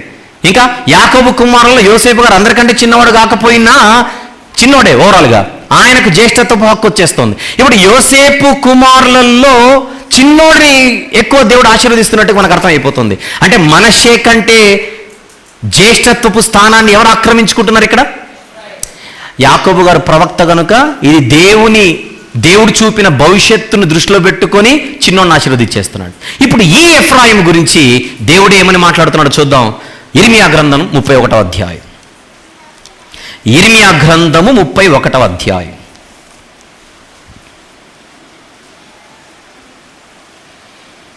9వ వచనం చూద్దామా జాగ్రత్తగా. 9వ వచనం చివరిన ఒక మాట ఉంటుంది చూడండి. ఇశ్రాయేలునకు నేను తండ్రిని కానా, ఎఫ్రాయిము నా జ్యేష్ఠ కుమారుడు కాడా అన్నది చూడండి ఒకసారి. స్క్రీన్ మీద కూడా కనపడుతుంది. 9వ వచనంలో చివరి మాట, బైబిల్లో 9వ వచనంలో చివరి మాట, ఎఫ్రాయిము నా జ్యేష్ఠ కుమారుడు కాడా అని అంటున్నాడు. మీరు ఆలోచించండి ఇక్కడ, అది చూడండి అక్కడ ఇంగ్లీష్లో కూడా, I'm a father to Israel and Ephraim is my first born అని చూడండి. ఫస్ట్ బోర్న్ అని ఉంది. ఇప్పుడు మీరందరూ ఆలోచించాలి నేను చూపించే వచనాలన్నిటిని. ఇప్పుడు నేను చూపించినటువంటి లేదా నేను మీ ముందు ప్రస్తావించినటువంటి ఏశావు యాకోబుల విషయంలో జ్యేష్ఠత్వపు హక్కు యాకోబుకు పాస్ అయిపోతే ఫస్ట్ బోర్న్ ప్లేస్లో ఎవరికి వెళ్ళిపోతున్నారు? ఇప్పుడు యాకోబు గారు వెళ్ళారు. అది ర్యాంకింగ్ బర్త్ బై ర్యాంకా అని అడుగుతున్నా నేను. ర్యాంక్ను సూచిస్తోందా, బర్త్ను సూచిస్తోంది? యాకోబు గారి విషయంలో ర్యాంక్, సుపీరియారిటీ. ఇంకా మనషే ఎఫ్రాయిముల విషయంలో దేవుడు ఎవరిని ముందు పెడుతున్నాడు? మనషే కంటే తమ్ముడిని ముందు పెడుతున్నాడు. తమ్ముడిని జ్యేష్ఠుడిగా ఎంచుకుంటున్నాడు ఇక్కడ. రూబేను బై బర్త్ మొదటివాడు, కానీ యోసేపు బై ర్యాంక్ మొదటివాడు. అంటే బైబిల్లో మనకు జ్యేష్ఠుడు అనేటువంటి పదానికి కేవలము బర్త్ను మాత్రమే దృష్టిలో పెట్టుకొని, బర్త్ను మాత్రమే క్రైటీరియాగా తీసుకొని చెప్పట్లేదే. ఇంగ్లీష్లో కూడా మీకు అందుకే బాక్స్ వేసి చూపిస్తున్నాను. ఫస్ట్ బోర్న్ అనేటువంటి పదము కేవలము పుట్టుకలకు సంబంధించింది మాత్రమే లేదే, ర్యాంకుకు సంబంధించి కనపడుతున్నాయి ఇవన్నీ. ఇప్పుడు స్క్రీన్ మీద ఇంకొక వచనం చూద్దాం, చదవండి ఒకసారి. నిర్గమకాండం 4:22. అప్పుడు నీవు ఫరోతో ఇలా అనాలి. ఏమనాలి? ఇశ్రాయేలు నా కుమారుడు, నెక్స్ట్ మాట, నా జ్యేష్ఠ పుత్రుడు. ఏంటది? ఇశ్రాయేలు నా కుమారుడు, నా జ్యేష్ఠ పుత్రుడు నన్ను చూపించు. ఉంది కదా 4:22లో బైబిల్స్లో కూడా ఉంటుంది మీకు. ఇశ్రాయేలు జ్యేష్ఠ పుత్రుడు అంటే ఒక మనిషి గురించి, ఒక జాతి గురించి మాట్లాడుతున్నాడు అక్కడ. 12 గోత్రాలను కలుపుకొని ఒక జాతిని గురించి మాట్లాడుతున్నాడు. ఇప్పుడు జాతుల గురించి మాట్లాడితే అసలు ప్రపంచంలో దేవుడు కలిగించిన మొట్టమొదటి జాతి ఏమని? ఇశ్రాయేలీలా? ఇశ్రాయేలీల కంటే ముందు చాలా జాతులు ఉన్నాయి లేవా? ఇశ్రాయేలీల కంటే ముందు ఎదోమీయులు ఉన్నారు, ఇశ్రాయేలీల కంటే ముందు ఐగుప్తీయులు ఉన్నారు, ఇశ్రాయేలీల కంటే ముందు ఫిలిస్తీన్లు ఉన్నారు. వాళ్ళందరూ జాతులేగా. ఇన్ని జాతులు ఉన్నటువంటి ప్రపంచంలో ఇశ్రాయేలు మాత్రమే నా జ్యేష్ఠ పుత్రుడు అని దేవుడు ఇస్తున్న స్టేట్మెంట్లోని ఉద్దేశం ఏంటి? అందరికంటే ఫస్ట్ ఇశ్రాయేలు జాతి పుట్టింది అన్నది దేవుని ఇంటెన్షనా? నీకేమర్థమవుతుందని చెప్పండి.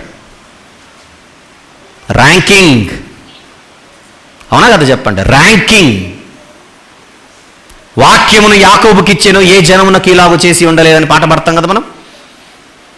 ధర్మశాస్త్రం ఇవ్వబడిన ఒకే ఒక్క జాతి పాత నిబంధనలు ఇశ్రాయేలు జాతి. దేవుని చేత ఏర్పరచబడినటువంటి ఒకే ఒక జాతి ఇశ్రాయేలు జాతి. స్పెషల్ స్టేటస్ అది వాళ్ళకి. నిర్గమకాండం 19:5-6 వచనాల ప్రకారంగా స్పెషల్ స్టేటస్ అది వాళ్ళకి. ప్రత్యేక హోదా, ప్రత్యేక గుర్తింపు, ప్రత్యేక ర్యాంకింగ్, ప్రత్యేక స్థానం. ఇంగ్లీష్ ఏమంటున్నాడు దాన్ని? కింద చూడండి. Israel is my son, even my first born అంటే నేను పుట్టించింది వాళ్ళనే ఫస్ట్ అని కాదు అక్కడ. They are so dear to me. Theirs is the first rank in the entire world among all the other nations. సమస్త జనుల మధ్య వీరిది ప్రత్యేకమైనటువంటి స్థానం. చూద్దాం, వచనం చూద్దాం. నిర్గమకాండం 19 ప్లీజ్. నిర్గమకాండము 19వ అధ్యాయం. ఫస్ట్ బోర్న్ అనగానే పుట్టాడు కనుకనే ఫస్ట్ బోర్న్ అనుకుంటే పప్పులో కాలేసినట్టు మనకు అర్థమైపోతుంది. ఇప్పుడు అది పాయింట్ ఇక్కడ. విఘ్నులు చదువుకున్న వాళ్ళందరూ కూడా ఆలోచించాలి ఇక్కడ. నిర్గమకాండం 19వ అధ్యాయం 5-6 వచనములు. కాగా మీరు నా మాట శ్రద్ధగా విని నా నిబంధన అనుసరించి నడిచిన ఎడల మీరు సమస్త దేశ జనులలో నాకు స్వకీయ సంపాద్యమగుదురు. సమస్త భూమి నాదే కదా, మీరు నాకు యాజక రూపమైన రాజ్యముగాను పరిశుద్ధమైన జనముగాను ఉందురని చెప్పుము. ఇశ్రాయేలీలతో పలుకవలసిన మాటలు ఇవే. దేవుడు వారికి ఇస్తున్నటువంటి ర్యాంకింగ్ చూడండి అక్కడ. అర్థమైంది అనుకుంటా మీకు. సమస్త ప్రజల మధ్య వాళ్ళది ఫస్ట్ ర్యాంక్. అంటే ఏ విషయంలోనైనా మిగిలిన వాళ్ళ కంటే పై స్థానంలో ఉంటే వారిని ఏమని పిలుస్తున్నారు ఇక్కడ? జ్యేష్ఠులు, ఫస్ట్ బోర్న్ అని పిలుస్తున్నారు. ఎక్స్క్యూజ్ మీ, ఇప్పుడు ఇంకో విషయం చెప్తాను. రోగాలు ఉన్నాయి, ప్రాణాంతక రోగాలు ఉన్నాయి. Yes are no? రోగాలలో ప్రాణాంతక రోగాలు వేరు. చిన్న జలుబు వచ్చింది, చిన్న జ్వరం వచ్చింది, చచ్చిపోడు. కరోనా వచ్చింది, కొంచెం ఆలోచించాలి. ఎందుకు? జ్వరమే కదా అన్నట్టుగా కరోనానే కదా అని అనుకోవడం లేదు ఇక్కడ. ఎందుకంటే కరోనా ఏం తీయచ్చు? మనిషికి ప్రాణాన్నే తీయచ్చు. కరోనా కంటే ప్రపంచాన్ని గడగడలాడించిన ఒక భయంకరమైన మరొక రోగం ఉండేది, ఇబోలా. ప్రపంచమంతా లేకపోయినా ఆఫ్రికా దేశంలో విపరీతంగా గడగడలాడించింది. నేను అనేది ఏంటంటే, ఏ తరంలోనైనా ఏ రోగమైనా మిగిలిన రోగాల కంటే ప్రాణాలను అవలీలగా తీసేటువంటి రోగం ఏదైనా వస్తే ఆ రోగాన్ని ఏమంటారో బైబిల్లో చూద్దాం. యోబు గ్రంథము 18వ అధ్యాయం కనబడుతుంది చూడండి, 13వ వచనం. యోబు గ్రంథం 18వ అధ్యాయము 13వ వచనం చూద్దాం ఒకసారి. యోబు గ్రంథము 18వ అధ్యాయం 13వ వచనం. అది వారి దేహ అవయవములను భక్షించును. అది అంటే రోగం. అది వారి దేహ అవయవములను భక్షించును. మరణ జ్యేష్ఠుడు వారి అవయవములను భక్షించును. ఏ జ్యేష్ఠుడట చెప్పండి? మరణ జ్యేష్ఠుడు అంటే మరణానికి పుట్టినోడా? ఏమనుకోవాలి ఇప్పుడు? కింద ఇంగ్లీష్లో ఏముందో చూడండి అక్కడ, the first born of death అని ఉంది. చూడండి అక్కడ, నేను చూపిస్తూ మీ బైబిల్లోనే మీరు చెక్ చేయండి, నేను చెప్పడం ఏముంది అక్కడ? The first born of death అని ఉంది. ఏం చేద్దాం ఇప్పుడు? అక్షరార్థంగా తీసుకుందామా, అలంకార రూపకంగా తీసుకుందామా అని అడుగుతున్నాను అధ్యక్ష. విషయం ఏంటంటే, పాత నిబంధన గ్రీకు భాషలోని పాత నిబంధన సెప్టుఅజింట్లో ఇప్పుడు నేను చూపిస్తున్న వచనాలన్నింటిలో మీకు ప్రోటోటోకోస్ అనే ఉంటుంది.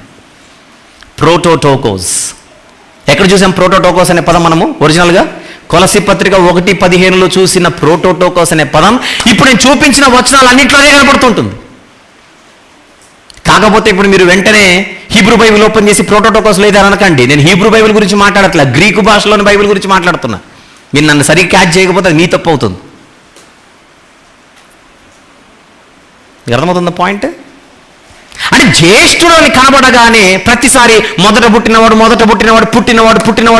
అని వేసుకుంటే ఇవన్నీ కూడా పడేలను కొడతాయి వచనాలన్నీ. లిటరల్గా తీసుకునే వచనాలు ఉన్నాయి, ఫిగరేటివ్గా తీసుకునే వచనాలు కూడా ఉన్నాయి. వాటిని ఫిగరేటివ్గా తీసుకోవాలంటే తీసుకోవాలంతే. ఇప్పుడు మరణ జ్యేష్ఠుడు ఇంగ్లీష్లో ఏమని చెప్పాడు ఇక్కడ? మరణ జ్యేష్ఠుడికి ఇంగ్లీష్లో ఏముంది? The first born of death అని ఉంది. అంటే ఇప్పుడు మరణానికి పుట్టిన మొదటి బిడ్డ.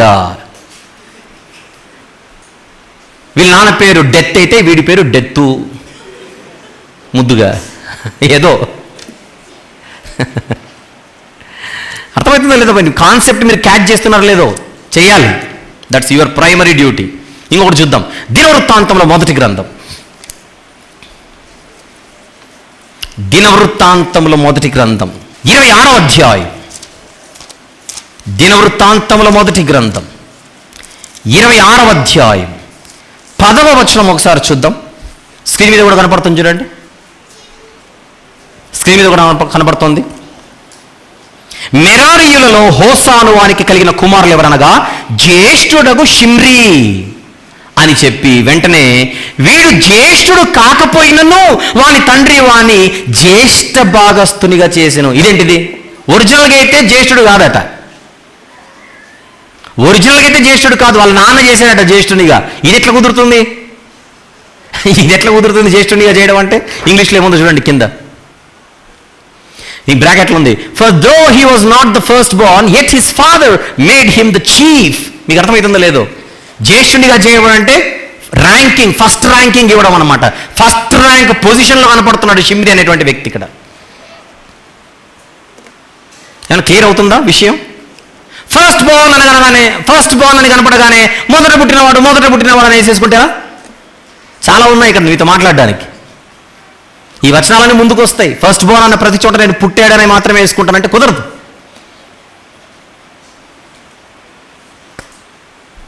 ఇప్పుడు చూడండి, ఇంకొక అద్భుతమైనటువంటి వచనం కనపడుతుంది మనకి యెషయా గ్రంథంలో. వద్దాం, యెషయా గ్రంథము ప్లీజ్, 14వ అధ్యాయం. యెషయా గ్రంథం 14వ అధ్యాయం 30వ వచనం చూద్దాం ఒకసారి. Verse number 30. ఎవరైనా చదువుతారా? యెషయా గ్రంథం 14వ అధ్యాయం 30వ వచనం. అప్పుడు అతి బీదలైన వారు భోజనము చేయుదురు. బీదలు వేరు, చెప్పాలి. బీదలు వేరు, అతి బీదలు వేరు. బీదలు వేరు, అతి బీదలు వేరు. ఈ అతి బీదలను ఇంగ్లీష్లో ఏమన్నాడు స్క్రీన్ మీద చూద్దాం. చూడండి అక్కడ, the first born of the pour అనేది చూడండి అక్కడ. The first born of the pour. ఏమని అర్థం చేసుకోవాలి దీన్ని? ఏమంటారు ఇప్పుడు? పేదోళ్ళ కుటుంబాలలో ఫస్ట్ పుట్టినోళ్ళు అనా? పేదోళ్ళ కుటుంబాలలో ఫస్ట్ పుట్టినోళ్ళు అని తీసుకుందామని అడుగుతున్నాను. అతి బీదలైన వారు భోజనము చేయుదురు అలా ఉండకూడదండి, తర్జుమా తప్పది. ఫస్ట్ పుట్టినోళ్ళు ఫస్ట్ భోజనం చేయాలి అని అంటారా?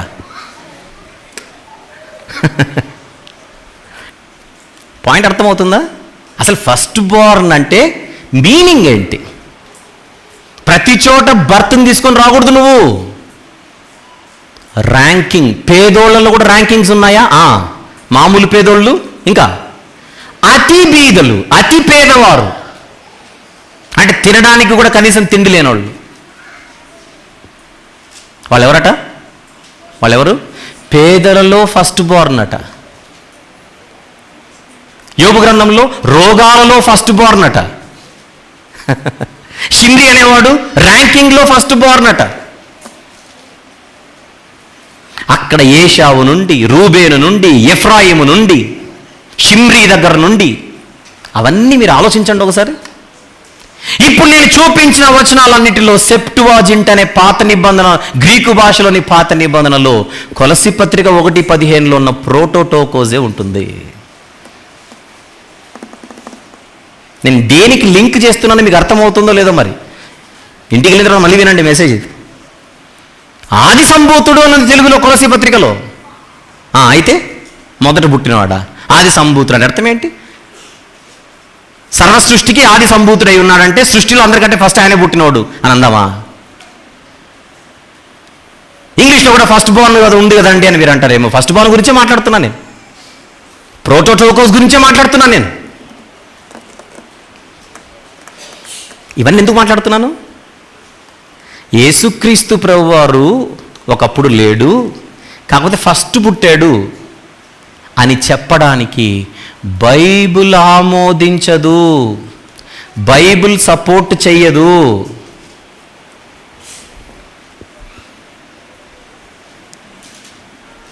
అందువలన బైబిల్ దగ్గరకు వచ్చేసరికి వితండవాదాలు పనికిరావు. సరి చేసుకోవాల్సిన అవసరం ఉంటే సరి చేసుకోవాలి అంతే. అక్కడికి వచ్చి నేను మొండి చేస్తాను, మొరాయిస్తానంటే ఇలా కుదరదు. ఇంకొకటి చూద్దాం. సూపర్ మాట, సూపర్ వచనం. ఇప్పుడు మన టాపిక్ ఎంత అవసరమైనటువంటి కీలకమైన వచనం అది. 89వ కీర్తన వచ్చేద్దాం. 89వ కీర్తన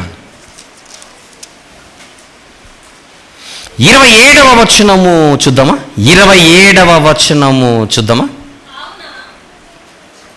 కావున నేను అతన్ని నా జ్యేష్ఠ కుమారునిగా చేయుదును. ఎవరి గురించో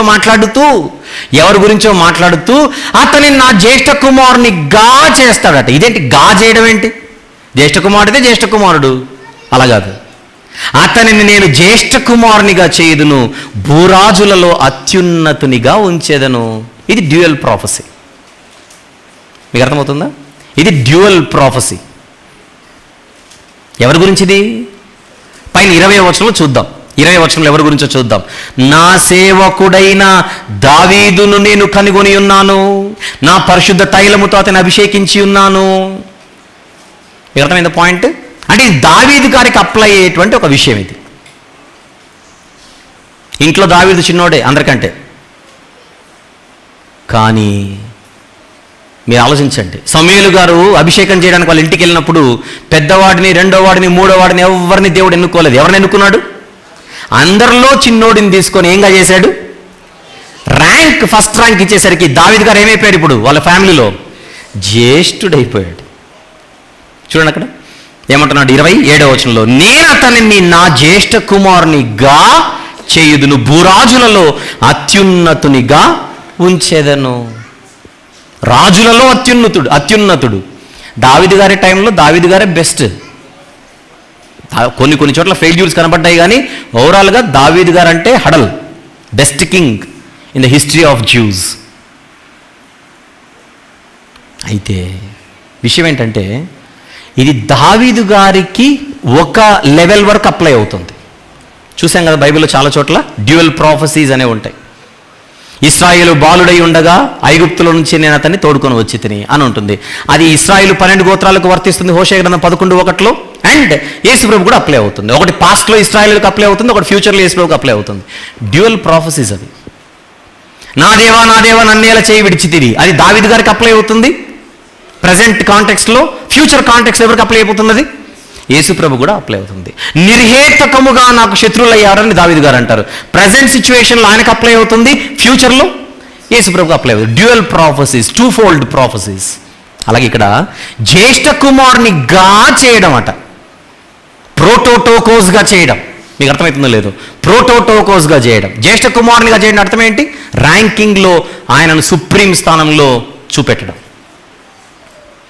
దావీదు గారికి స్మాలర్ సెన్స్, చిన్న లెవెల్లో, చిన్న అరీనాలో, చిన్న పరిధిలో ఇది అప్లై అయితే యేసుక్రీస్తు ప్రభుకు ఇది మెస్సియానిక్ ప్రాఫెసీ కూడా. ఫ్యూచర్లో ఇది యేసుక్రీస్తు ప్రభుకు సంబంధించిన ఒక ప్రవచనం కూడా.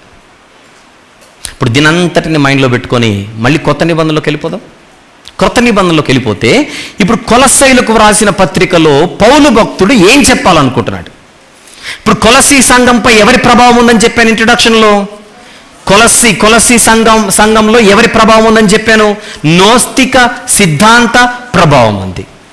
నోస్తిక సిద్ధాంతాలలో రకరకాలు ఉన్నాయని చెప్పాను కదా ఇందాక. మళ్ళీ ఆ రకరకాల నోస్తిక సిద్ధాంతాలలో ఒక సిద్ధాంతం కొలస్సీల మీద పడినటువంటి ప్రభావం ఏంటని అడిగితే, యేసుక్రీస్తు అనేటువంటి ఆయన సృజింపబడినవాడు. యేసుక్రీస్తు అనేటువంటి ఆయన సృజింపబడినవాడు. ఆయన ఇయాన్స్లో ఒకడు. ఇందాక చూపించాను కదా స్క్రీన్ మీద, ఇయాన్స్లో ఒకడు అనేటువంటిది వస్తున్నప్పుడు, అంటే పరలోకంలో ఇయాన్స్ అనే వాళ్ళు ఉన్నారని స్క్రీన్ మీద చూపించాను. ఆ ఇయాన్స్ అంటే సుప్రీం దేవుడి నుంచి ఉద్భవించినటువంటి ఇయాన్స్లో ఒకడైనటువంటి ఆయన అని ఈ కొలస్సీలు యేసుక్రీస్తు ప్రభువుని ఆ విధంగా వాళ్ళు ఊహించుకునేటువంటి భావంలోనికి జారిపోయారు. అలాంటి వారికి పత్రిక రాస్తూ ఆయన అంటున్నమాట, మేము ప్రకటిస్తున్నా లేదా మీ సంఘములో ప్రకటించబడుతున్నటువంటి యేసుక్రీస్తు అంటే ఎవరు అనుకుంటున్నారు? ఆయన అదృశ్య దేవుని స్వరూపి. అది ఫస్ట్ పాయింట్ ఇక్కడ. అదృశ్య దేవుని స్వరూపి అని అంటే ఈయనను చూస్తే ఇంకా దేవుడు ఎలా ఉంటాడు నీకు అర్థమైపోవాలి. ఈయనను చూస్తే అంటే అదృశ్య దేవుని యొక్క స్వరూపి అన్న మాట ఇయాన్స్కి వర్తించదు. ఎందుకు? ఇయాన్స్ అనే వాళ్ళు పరిశుద్ధ దేవుని కంటే అన్ని విషయాలలో ఏమైన వారని చెప్పాను ఇందాక, తక్కువ స్థాయి, ఇంక్లూడింగ్ పరిశుద్ధత. పరిశుద్ధతలో కూడా ఇయాన్స్ అనేవాళ్ళు ఆయనతో ఈక్వల్ కాదు. ఎవరి డాక్ట్రిన్ ప్రకారంగా? నోస్తిక సిద్ధాంతం ప్రకారంగా. కానీ నేను మేము ప్రకటిస్తున్నటువంటి యేసుక్రీస్తు అనేటువంటి ఆయన పరిశుద్ధతలో కానీ దేంట్లో కానీ తక్కువ ఆయన కాదు. అసలు కంప్లీట్ దేవుడు అంటే ఎలా ఉంటాడో నీకు తెలియాలంటే ఆయన చూడు. అది సబ్జెక్ట్ అక్కడ. కంప్లీట్గా దేవుడు అంటే ఎలా ఉంటాడో నీకు తెలియాలంటే ఆయన చూడు. అదృశ్య దేవుని స్వరూపి. మీ సంఘాలలోనికి వచ్చినటువంటి గ్నోస్టిక్ భావాలు ఏవైతే ఉన్నాయో, మీ సంఘాలలో చూపించబడుతున్నటువంటి ఇయాన్స్, దేవదూతలందుకు అదే పత్రికలో దేవదూత ఆరాధన అని అంటాడు 18వ వచనంలో, 2వ అధ్యాయం 18వ వచనంలో. 2వ అధ్యాయం 18వ వచనం, అతి వినయాసక్తుడై దేవదూత ఆరాధన యందు ఇచ్చ కలిగి తాను చూచిన వాటిని గూర్చి, ఫుట్నోట్లో చూడని వాటిని గూర్చి గొప్పగా చెప్పుకొనుచు. నోస్తికులు ఇవన్నీ చేసేది. ఇంకా తన శరీర సంబంధమైన మనస్సు వలన ఊరక ఉప్పొంగుచు శిరస్సును హత్తుకొనని వాడెవడును మీ బహుమానమును అపహరింపనీయకుడి. సో మేము ప్రకటిస్తున్న యేసుక్రీస్తు అనేటువంటి ఆయన తక్కువ స్థాయిలో ఉన్నవాడు కాదు. సాక్షాత్తు he is the image of invisible God, reflection of God. Image of God అంటే అర్థం ఏంటి చెప్పండి అక్కడ? Reflection of God, exact copy of God. ఆ సెన్స్ చెప్తున్నాను నేను ఇక్కడ. ఎగ్జాక్ట్ కాపీ ఆఫ్ గాడ్ అంతే. 1 ఇంచు కూడా తక్కువ కాదు, 1 ఇంచు కూడా తక్కువ కాదు.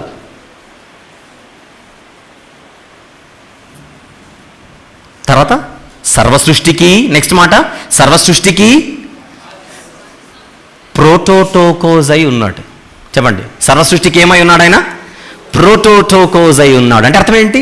ఫస్ట్ బోర్న్ అయి ఉన్నాడు, అంటే ఆది సంభూతుడై ఉన్నాడు. అసలు ఫస్ట్ బోర్న్ అంటే ఇంతవరకు మనం చూసింది ఏంటి? బర్త్లోనా? సర్వసృష్టికి ప్రోటోటోకోస్ అయి ఉన్నాడంటే పుట్టుకను బట్ట ఏమర్థం చేసుకోవాలి దీన్ని? మనం ఇప్పుడు మన డిక్లరేషన్ ఇవ్వడం కాదు, అక్కడే పౌలు గారిని అడుగుదాం, కాసేపట్లో అడుగుదాం. పౌలు గారు, ఇప్పుడు ప్రోటోటోకోస్కి 2 మీనింగ్స్ ఉన్నాయి. లిటరల్ మీనింగ్ ఉంది, ఫిగరేటివ్ మీనింగ్ ఉంది. అంతే కదా మనం చూసింది ఇందాక. అక్షరార్థంగా పుట్టుకను బట్టి కూడా రూబేను కూడా ప్రోటోటోకోసే యాకోబు గారికి, ఏషావు కూడా ప్రోటోటోకోసే ఇసాక్ గారికి. కానీ ర్యాంక్లో యాకోబు గారు వచ్చేసారు, ర్యాంక్లో యోసేపు గారు వచ్చేసారు, ర్యాంక్లో ఎఫ్రాయిం గారు వచ్చేసారు. ఇప్పుడు మనం అడగాలి, ఇప్పుడు యేసుక్రీస్తు ప్రభు గురించి మీరు ఆది సంభూతుడు అని రాశారు, ఫస్ట్ బోర్న్ అని రాశారు, ప్రోటోటోకోస్ అని రాశారు. ఇప్పుడు మేము లిటరల్గా తీసుకోవాలా లేకపోతే ఫిగరేటివ్గా తీసుకోవాలా? ఏ విషయంలో తీసుకోవాలి? బర్త్ అని తీసుకోవాలా, ర్యాంక్ అని తీసుకోవాలా అని ఆయన అడిగితే ఆయన వెంటనే 16వ వచనం కూడా చదవండి నాయన అంటున్నాడు. చూద్దాం, 15 చదివి 16కు వద్దాం. ఆయన అదృశ్య దేవుని స్వరూపి అయి సర్వ సృష్టికి ఆది సంభూతుడై ఉన్నాడు. ఆమెన్ అని కాదు, అక్కడ క్లోజింగ్ కాదు. ఏలయనగా అంటే మీనింగ్ ఏంటి తెలుగులో? ఎందుకంటే బికాజ్, ఈ కారణాన్ని బట్టి ఆయన ఫస్ట్ బోర్న్, ఈ కారణాన్ని బట్టి ఆయన ప్రోటోటోకోస్, ఈ కారణాన్ని బట్టి ఆయన ఆది సంభూతుడు అని చెబుతున్నాడు.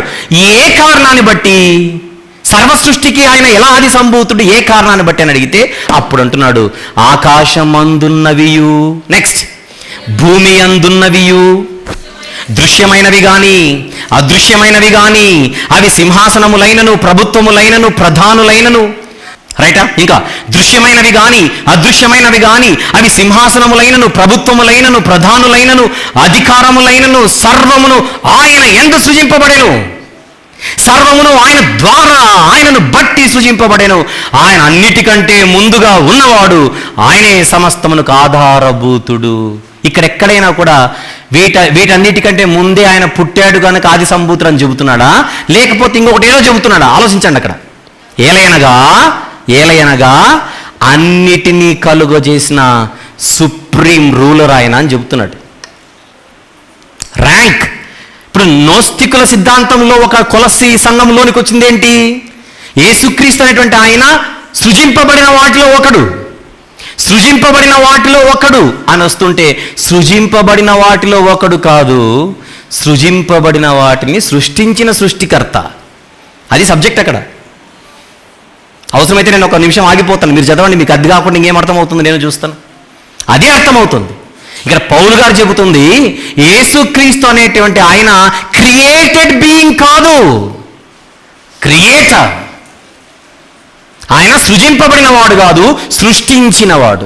సృజింపబడిన వాడు కాదు, సృష్టించినవాడు. అది సబ్జెక్ట్ అక్కడ. ఇంకా అద్భుతమైన విషయం చెప్తాం లోపలికి వెళ్ళి. వేటిని సృజించాడట చెప్పండి? వేటిని? భూమి మీద ఉన్నవేనా, ఆకాశమందున్నవి కూడానా? ఆకాశమందున్న వాటిని ఆయనే సృష్టించాడు. ఇంకా భూమి అందున్నవి వాటిని ఆయనే సృష్టించాడు. ఇంకా దృశ్యమైన వాటిని ఆయనే సృష్టించాడు, ఇంకా అదృశ్యమైన వాటిని ఆయనే సృష్టించాడు, ఇంకా అవి సింహాసనములైన, ప్రభుత్వములైన, ప్రధానులైన, అధికారములైన సర్వము ఆయన యందు సృజింపబడెను. సర్వము ఆయన ద్వారా, ఆయనను బట్టి సృజింపబడెను. ఆయన అన్నిటికంటే ముందుగా ఉన్నవాడు, ఆయనే సమస్తమునకు ఆధారభూతుడు. He supreme, superior to everything. ఏవైతే కలుగజేయబడ్డాయో వాటన్నిటినీ కలుగజేసిన వాడు ఆయన. Are you ready with English? Show it on the screen. For by him were all things created that are in heaven. ఆకాశం అనగానే మీరు కేవలము ఈ పైన కనపడుతున్న ఈ నీలి రంగులో ఉండేటువంటిది మాత్రమే అనుకోకండి. ఈవెన్ ఇన్ హెవెన్ అంటే ఒక రకంగా చెబితే, నోస్తికులరా ఒకవేళ అనుకుందాం కాసేపు నోస్తికుల గురించి మనం మాట్లాడితే, మీరు పరలోకములో దేవదూతలు అనేవాళ్ళు, ఈయాన్స్ వాళ్ళ భాషలో అనేవాళ్ళు ఉంటే, ఆ దేవదూతలను కలిగించింది కూడా ఆయన ఏం చెప్తున్నాడు, సబ్జెక్ట్ అది. that are in heaven and that are in earth, visible and invisible, whether they be thrones or dominions or principalities or powers, all things were created by him and for him. ఆ prepositions చూడండి, first line లో by him, for him. అర్థమవుతుందా? సమస్తము ఆయన ద్వారా, ఆయన కొరకు, ఆయన నిమిత్తం. ఏంటిదంతా? మళ్ళీ చూద్దాం, తెలుగుకి వచ్చేసేయండి అందరూ. ఆకాశముందున్నవి, భూమి ఎందున్నవి, దృశ్యమైనవి గాని అదృశ్యమైనవి గాని, అవి సింహాసనములైనను, ప్రభుత్వములైనను, ప్రధానులైనను, అధికారములైనను. మీరు ఆలోచించండి, ఆకాశములో సింహాసనాలేంటి, ఆకాశంలో ప్రభుత్వాలేంటి, ఆకాశంలో ప్రధానులేంటి, ఆకాశంలో అధికారములేంటి? ఆకాశం అనగా ఈ ఆకాశం మాత్రమే చూశారు. పరలోకం, హెవెన్, పరలోకంలో అధికారాలు. ప్రధాన దూత పేరు చెప్పండి, దూతలలో ప్రధాన దూత పేరు చెప్పండి. మిఖాయేలు.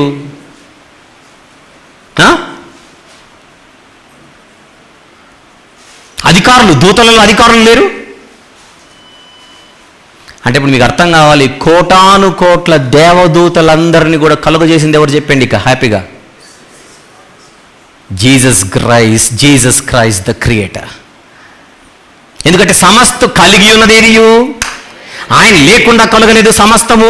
ఆయన ద్వారా including all the angels in heaven. దూతలను కలుగజేసిన వాడు దూతలలో ఒకడెట్లవుతాడు? కలుగజేసిన వాడు కలుగజేయబడిన వాటిలో ఒకడెలా అవుతాడు? పౌలు గారు ఎత్తుకున్న సబ్జెక్ట్ ఏంటంటే, పొరపాటున మీరు దేవుడు అనుకుంటారేమో, కాదండి, దేవుడు కాదు, ఆది సంభూతుడు మాత్రమే. అది కాదు సబ్జెక్ట్. ఇది ఏ ప్రభావం అయితే మీ మధ్య ఉన్నదో జాగ్రత్త. మీరు అనుకుంటున్నట్టుగా ఏ సిద్ధాంత భావాలైతే మీ సంఘాలోనికి జొరబడ్డాయో, తత్వజ్ఞానం అంటారు దాన్ని,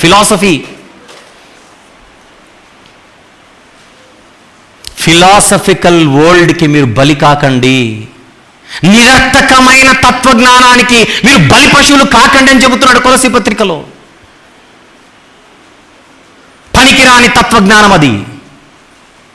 ఎవరు చెప్పాడు మీకు జ్ఞానం వల్ల రక్షణ వస్తుందని? చెప్పారా? పిచ్చోళ్ళు వచ్చి, నోస్తిక పిచ్చోళ్ళు వచ్చి చెప్పారా మీకు? శిలువ బలియాగంతో పని లేదని ఎవరైనా చెప్పారా మీకు? శిలువలో చిందింపబడిన రక్తములో మీ జీవితాలు కడుక్కోవాలనేటువంటి బోధకు భిన్నమైన సువార్త ఎవరైనా వచ్చి బోధించారా? అవి తలకెక్కించుకుంటున్నారు మీరు. ఈ శరీరాన్ని కలిగించింది చెడ్డ దేవుడు, దుష్టదేవుడు. ఆత్మ అనే పరిశుద్ధ దేవుడి నుంచి లోపలికి వచ్చింది. ఈ ఆత్మ గురించి నువ్వు ఎప్పుడైతే నేర్చుకుంటావో నీకు ఆత్మజ్ఞానం వచ్చినట్టు. ఆ ఆత్మజ్ఞానాన్ని నేర్పే ఆత్మజ్ఞానులం మేమే అని మీ సంఘాల్లోనికి వస్తుంటే మీరు బలైపోతున్నారా? చూడండి, 2వ అధ్యాయం 8వ వచనం. 2వ అధ్యాయము 8వ వచనం. ఆయనను అనుసరింపక, మీకు పాయింట్ అర్థమైంది లేదు? 6వ వచనంలో, కావున మీరు ప్రభు అయిన క్రీస్తు యేసును అంగీకరించిన విధముగా. ఒకప్పుడు ఎపఫ్రా అనేటువంటి నా స్నేహితుడు మీకు వాక్యం చెప్పాడు. అప్పుడు యేసుక్రీస్తు ప్రభువును అంగీకరించారు. ఎలాగైతే అంగీకరించారో ఆయన యందు వేరుపారాలు మీరు ఇంటి వల్ల కట్టబడాలి. అంతేకాని 8వ వచనంలో, ఆయనను అనుసరింపక మనుషుల పారంపర్యాచారం అనగా ఈ లోక సంబంధమైన మూలపాఠములను అనుసరించి మోసకరమైన నిరర్థక తత్వజ్ఞానము చేత మిమ్మును చెరపట్టుకొని పోవాడెవడైనా ఉండునేమో అని జాగ్రత్త. మీకు అర్థమైందా? నిరర్థకమైన తత్వజ్ఞానం, నిరర్థకమైన తత్వజ్ఞానం. He was speaking about philosophy. What kind of philosophy was being crept into these churches in those regions. ఈ సంఘాలలోనికి ప్రాకుకుంటూ వస్తున్నటువంటి ఈ నిరర్థకమైనటువంటి తత్వజ్ఞానం ఏంటనుకుంటున్నారు? క్రీస్తు పూర్వము ప్లేటో అనేటువంటి ఒక తత్వవేత్త యొక్క భావాలు ఎక్కించుకొని కొత్త కొత్త సిద్ధాంతాలను పుట్టించి ప్రజల్లోనికి వచ్చినటువంటి అనేక మంది నిరర్థక తత్వవేత్తలు. అందుకే ఆ గ్రీసు ప్రాంతంలో ఉన్న సంఘానికే రాస్తున్నాడు కొరింథీయులకు, జ్ఞాని ఎక్కడా, జ్ఞాని ఏమయ్యను, శాస్త్రి ఏమయ్యను, ఈ లోకపు తర్కవాది ఏమయ్యను. ఈ లోక జ్ఞానం వెరితనం, ఎక్కించుకోకండి. నాలెడ్జ్ ఈజ్ సాల్వేషన్ అంటారు నాస్టిక్స్. నాసిస్ అంటేనే జ్ఞానం. నాస్టిసిజంలో GNOS అనే మొదటి 4 అక్షరాలు ఉన్నాయే, GNOSIS అని ఒక పదం బయటికి తీసుకొని వస్తే నాసిస్ అంటేనే జ్ఞానం. జ్ఞానమే సర్వస్వం. జ్ఞానం ఉంటేనే రక్షణ. నాకు జ్ఞానం ఉంటే నేను వెళ్తాను స్వర్గానికి, నీకు జ్ఞానం ఉంటే నువ్వు వెళ్తావు. మనందరం కలిసి అక్కడెక్కడ సిలువ ఉందంటే సిలువ దగ్గరికి వెళ్ళాల్సిన అవసరం లేదు. ఇవి బుద్ధి లేని పనికిరాని బోధలు ఆ రోజుల్లో చేస్తుంటే వాళ్ళందరినీ తీసుకొని వచ్చి ఏమంటున్నాడు అక్కడ 28వ వచనంలో మొదటి అధ్యాయం, ప్రతి మనిషిని క్రీస్తునందు సంపూర్ణంగా చేసి ఆయన ఎదుట నిలవబెట్టవలనని సమస్త విధములైన జ్ఞానముతో మేము ప్రతి మనిషినికి బుద్ధి చెప్పుచున్నాం, బోధిస్తున్నాం, ఆయనను ప్రకటించుచున్నాం. పాయింట్ అది. మీరు ఇంటికి వెళ్ళిన తర్వాత కొలస్సీ పత్రిక మొదటి అధ్యాయం 15వ వచనం చదివి వెంటనే 16 చదవండి, వెంటనే 17 చదవండి. ఆయన ఏం చెప్తున్నాడు సెన్స్ అర్థమవుతుంది. ఆయన సర్వ సృష్టికి ఆది సంభూతుడై ఉన్నాడు అనగానే సర్వ సృష్టిలో ఫస్ట్ ఆయన పుట్టినవాడు అని కాదు అక్కడ పాయింట్. అన్నిటికంటే ముందుగా ఉన్నవాడు, సర్వ సృష్టికి ఆది సంభూతుడై ఉన్నాడు అని వెంటనే ఏలైనగా. ఎందుకంటే ఇది రీజన్.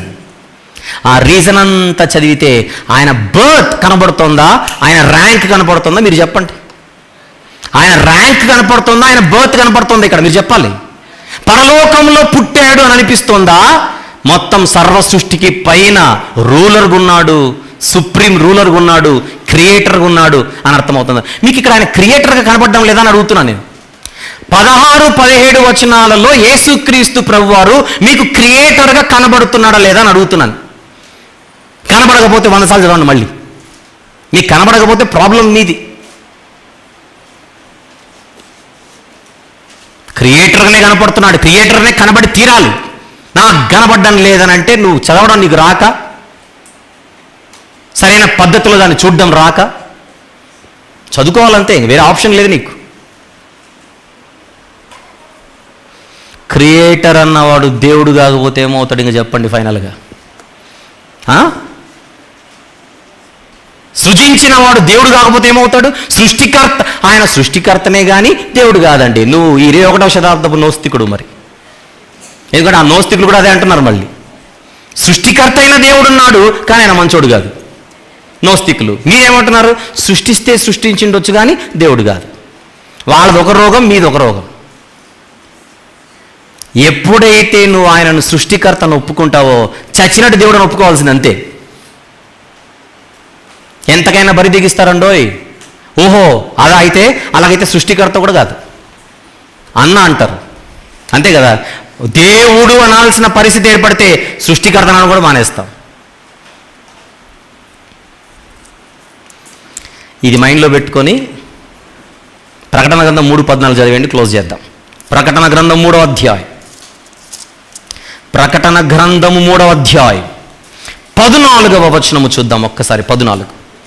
ఆమెననువాడును, లవదొకేలో ఉన్న సంఘపు దూతకు, ఆమెననువాడును నమ్మకమైన సత్యసాక్షియు దేవుని సృష్టికి ఆదియునైన వాడు చెప్పు సంగతులు ఏమనగా. ఇక్కడ ఆది అనగానే వెంటనే మీరు ఏ సెన్స్ తీసుకోవాలి? ద ఫస్ట్ బోర్న్ అని తీసు. ద ఫస్ట్ బోర్న్ అంటే ఏ విషయంలో? బర్త్లోనా, ర్యాంక్లోనా? ర్యాంక్లో. Because he is the beginner of the creation, he is the one who began the work. అర్థమైందా? ఆయనే కదా మొత్తం బిగిన్ చేసింది, పని చేసిందే ఆయన. కనుక సృష్టి కార్యక్రమాన్ని మొదలుపెట్టిందంటే కార్యరూపకములో కార్యాన్ని మొదలుపెట్టింది. సమస్తం ఆయన ద్వారా చేయబడాలి కనుక ఫస్ట్ వర్క్ స్టార్ట్ చేసింది ఆయన కనుక he is the beginner of the creation. ఆయన కలుగ చేస్తే ఈ సర్వ సృష్టి వచ్చింది. అందుకే మంచి పాట, అవని అంతా ఆయనదే అయినా స్థలం ఏది. ఇది అందరికీ స్థలం ఉంది, యేసుకు చోటేది. నక్కలకు బొరియలు ఉన్నవి కానీ, ఆకాశ పక్షులకు గూళ్ళున్నవి కానీ, మనుష్య కుమారునికి తలవాల్చుకొనుటకైనను చోటలేదు. నిజమే, అన్నిటినీ కలుగజేసిన సృష్టికర్త అయిన ఆ యేసుక్రీస్తు ప్రభు ఈరోజు మన దగ్గర హృదయం అనే ద్వారం వద్ద నిలబడి ఏం చేస్తున్నాడు? తట్టుచున్నాడు. ఇది దారుణం. డోర్ ఓపెన్ చేయనంటే waste. Last but not the least, హెబ్రీ పత్రిక మొదటి అధ్యాయం 10వ వచనం. ప్రభువా, నీవు ఆది యందు భూమికి పునాది వేసితివి. ఎవరి గురించింది? యేసుక్రీస్తు ప్రభు. యేసుక్రీస్తు ప్రభు గురించే అది. కానీ మీరు డౌట్ ఇవ్వడాల్సిన అవసరం లేదు. ఏమోనండి, కాదేమో అని కూడా ఆలోచించకండి. ఆ వచనం 100% యేసు ప్రభు గురించి. యెహోవా దేవునికి అప్లై కదా? అవుతుంది. 102వ కీర్తనలోని ప్రవచనం అది. అక్కడ యెహోవా దేవునికి కీర్తనకారుడు అప్లై చేస్తుంటే పరిశుద్ధాత్ముడిది యేసు ప్రభు కూడా అప్లై చేసి చూపించాడు. ఎందుకంటే సృష్టి కార్యక్రమంలో ముగ్గురి హ్యాండ్ ఉందిగా, అది పాయింట్. ప్రభువా, నీవు ఆది యందు భూమికి పునాది వేసితివి, ఆకాశములు కూడా నీ చేతి పనులే, అవి నశించును గాని నీవు నిలిచి ఉండు. అవన్నీ వస్త్రము వలె పాతగిలును, ఉత్తరీయం వలె వాటిని మడిచివేతువు. అవి వస్త్రము వలె మార్చబడును గాని నీవు ఏకరీతిగానే ఉన్నావు. నీ సంవత్సరములు తరుగవని చెప్పుచున్నాడైతే. దూతలకు ఇది అప్లై కాదంటున్నాడు కింద. దూతలకు అప్లై కాదు ఇది. అంటే దాని అర్థం దూతలలో ఒకడు కాదు, దూతలకు పైనున్నవాడు సృష్టికర్త. అది పాయింట్ అక్కడ. హెబ్రీ పత్రిక 1:10 నుంచి కూడా మీరు చూస్తే ఇక్కడ గ్రంథకర్త ఏమిగా చూపిస్తున్నాడు? యేసుప్రభుని సృష్టికర్తగా. అక్కడ పౌలు గారు ఏమని చూపిస్తున్నారు? సృష్టికర్తగా. అసలు అక్కడ ఆ ప్రెపోజిషన్స్ ఇందాక చూపించాను. అందుకే ఆయన ద్వారా, ఆయనను బట్టి అంటే మీకు అది అర్థమైపోవాలి. మనందరం ఎవరి నిమిత్తం, లేదా మనమందరం ఎవరి కొరకు జీవిస్తున్నాం, మనమందరం ఎవరి కొరకు బతకాలి చెప్పండి? పాయింట్. బ్రతుకుట క్రీస్తే అంటున్నాడు అక్కడ ఆయన. అసలు ఆయన దేవుడు కాకపోతే నువ్వు ఆయన కొరకు ఎందుకు బతకాలి? పాయింట్. మనం జనరల్గా అంటాం కదా, మనం దేవుని కోసం బతకాలి, దేవుని కోసం బతకాలి, దేవుని కోసం బతకాలి అని మాట్లాడుతుంటాం. దేవుని కోసం బ్రతకాలి అని అన్నప్పుడు బైబిల్లో క్రీస్తు కొరకు బ్రతకాలని కూడా స్టేట్మెంట్లు కనపడుతున్నాయి. ఆటోమేటిక్గా అక్కడ చూపిస్తుంది. ఏమనుకుంటున్నారు అక్కడ? నీకు ఆ ఫీలింగ్ కలగాలి. దేవుడు అనేటువంటి ఫీలింగ్ కలగకపోతే నీకు సృష్టికర్త అర్థమైనట్టు కాదు, ఆయన పనులు అర్థమైనట్టు కాదు, ఆయనను బట్టి ఇవేవి అర్థమైనట్టు కాదు. సో ఓవరాల్గా పరలోకములో పుట్టినవాడు గనుక ఆయన దేవుని కుమారుడు అని చెప్పడానికి కొలసీ పత్రిక 1:15 ఏమాత్రము సపోర్ట్ చేయట్లేదు, మద్దతు ఇవ్వట్లేదు. అందుచేత ఇంతకుముందు ఇలాంటి బోధలు కనుక చేసి ఉంటే ఎవరు చేసినా సరిదిద్దుకోవాలి. ఇదే చెబుతున్నాం, సరిదిద్దుకోవాలి. There is nothing on in correcting ourselves. నేను మొండికి కూర్చుంటానంటే అది మీ ఇష్టం. ఈకలు వీక్తామంటే కోడిగుడ్డు మీద అది మీ ఇష్టం. చెప్పడం, వివరించడం మన బాధ్యత, మన ధర్మం. విషయం ఏంటంటే ఆ నోస్తికులలోనే కొందరు ఏమంటున్నారు? ఆయన శరీరధారిగా రాలేదు అని అంటున్నారు కదా. వాళ్ళ కోసం రాస్తున్నాడు కొలసీ పత్రిక 2:9 ఏమని? దైవత్వం యొక్క సర్వపరిపూర్ణత శరీరముగా క్రీస్తునందు నివసించుచున్నది. చూడండి, ఏలైనగా దేవత్వం యొక్క సర్వపరిపూర్ణత శరీరముగా క్రీస్తునందు నివసించుచున్నది. వచ్చాడు, శరీరముతో వచ్చాడు, కనబడ్డాడు. He was completely human and completely God. Completely human, completely divine. ఈ రెండింటిని ఆయన బ్యాలెన్స్డ్గా మెయింటైన్ చేయడం జరిగింది. ఆ అద్భుతమైనటువంటి బ్యాలెన్స్ అర్థం చేసుకోవడానికి ప్రయత్నం చేయాలంతే.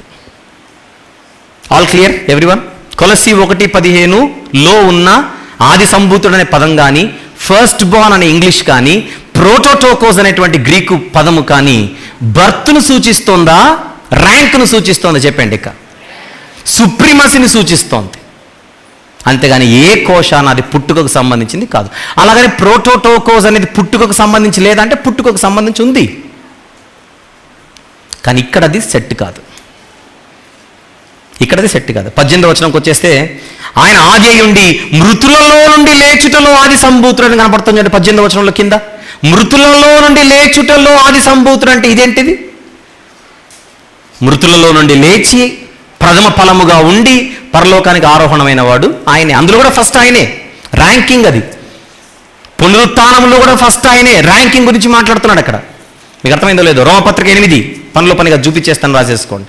రోమిలకు రాసిన పత్రిక 8:29.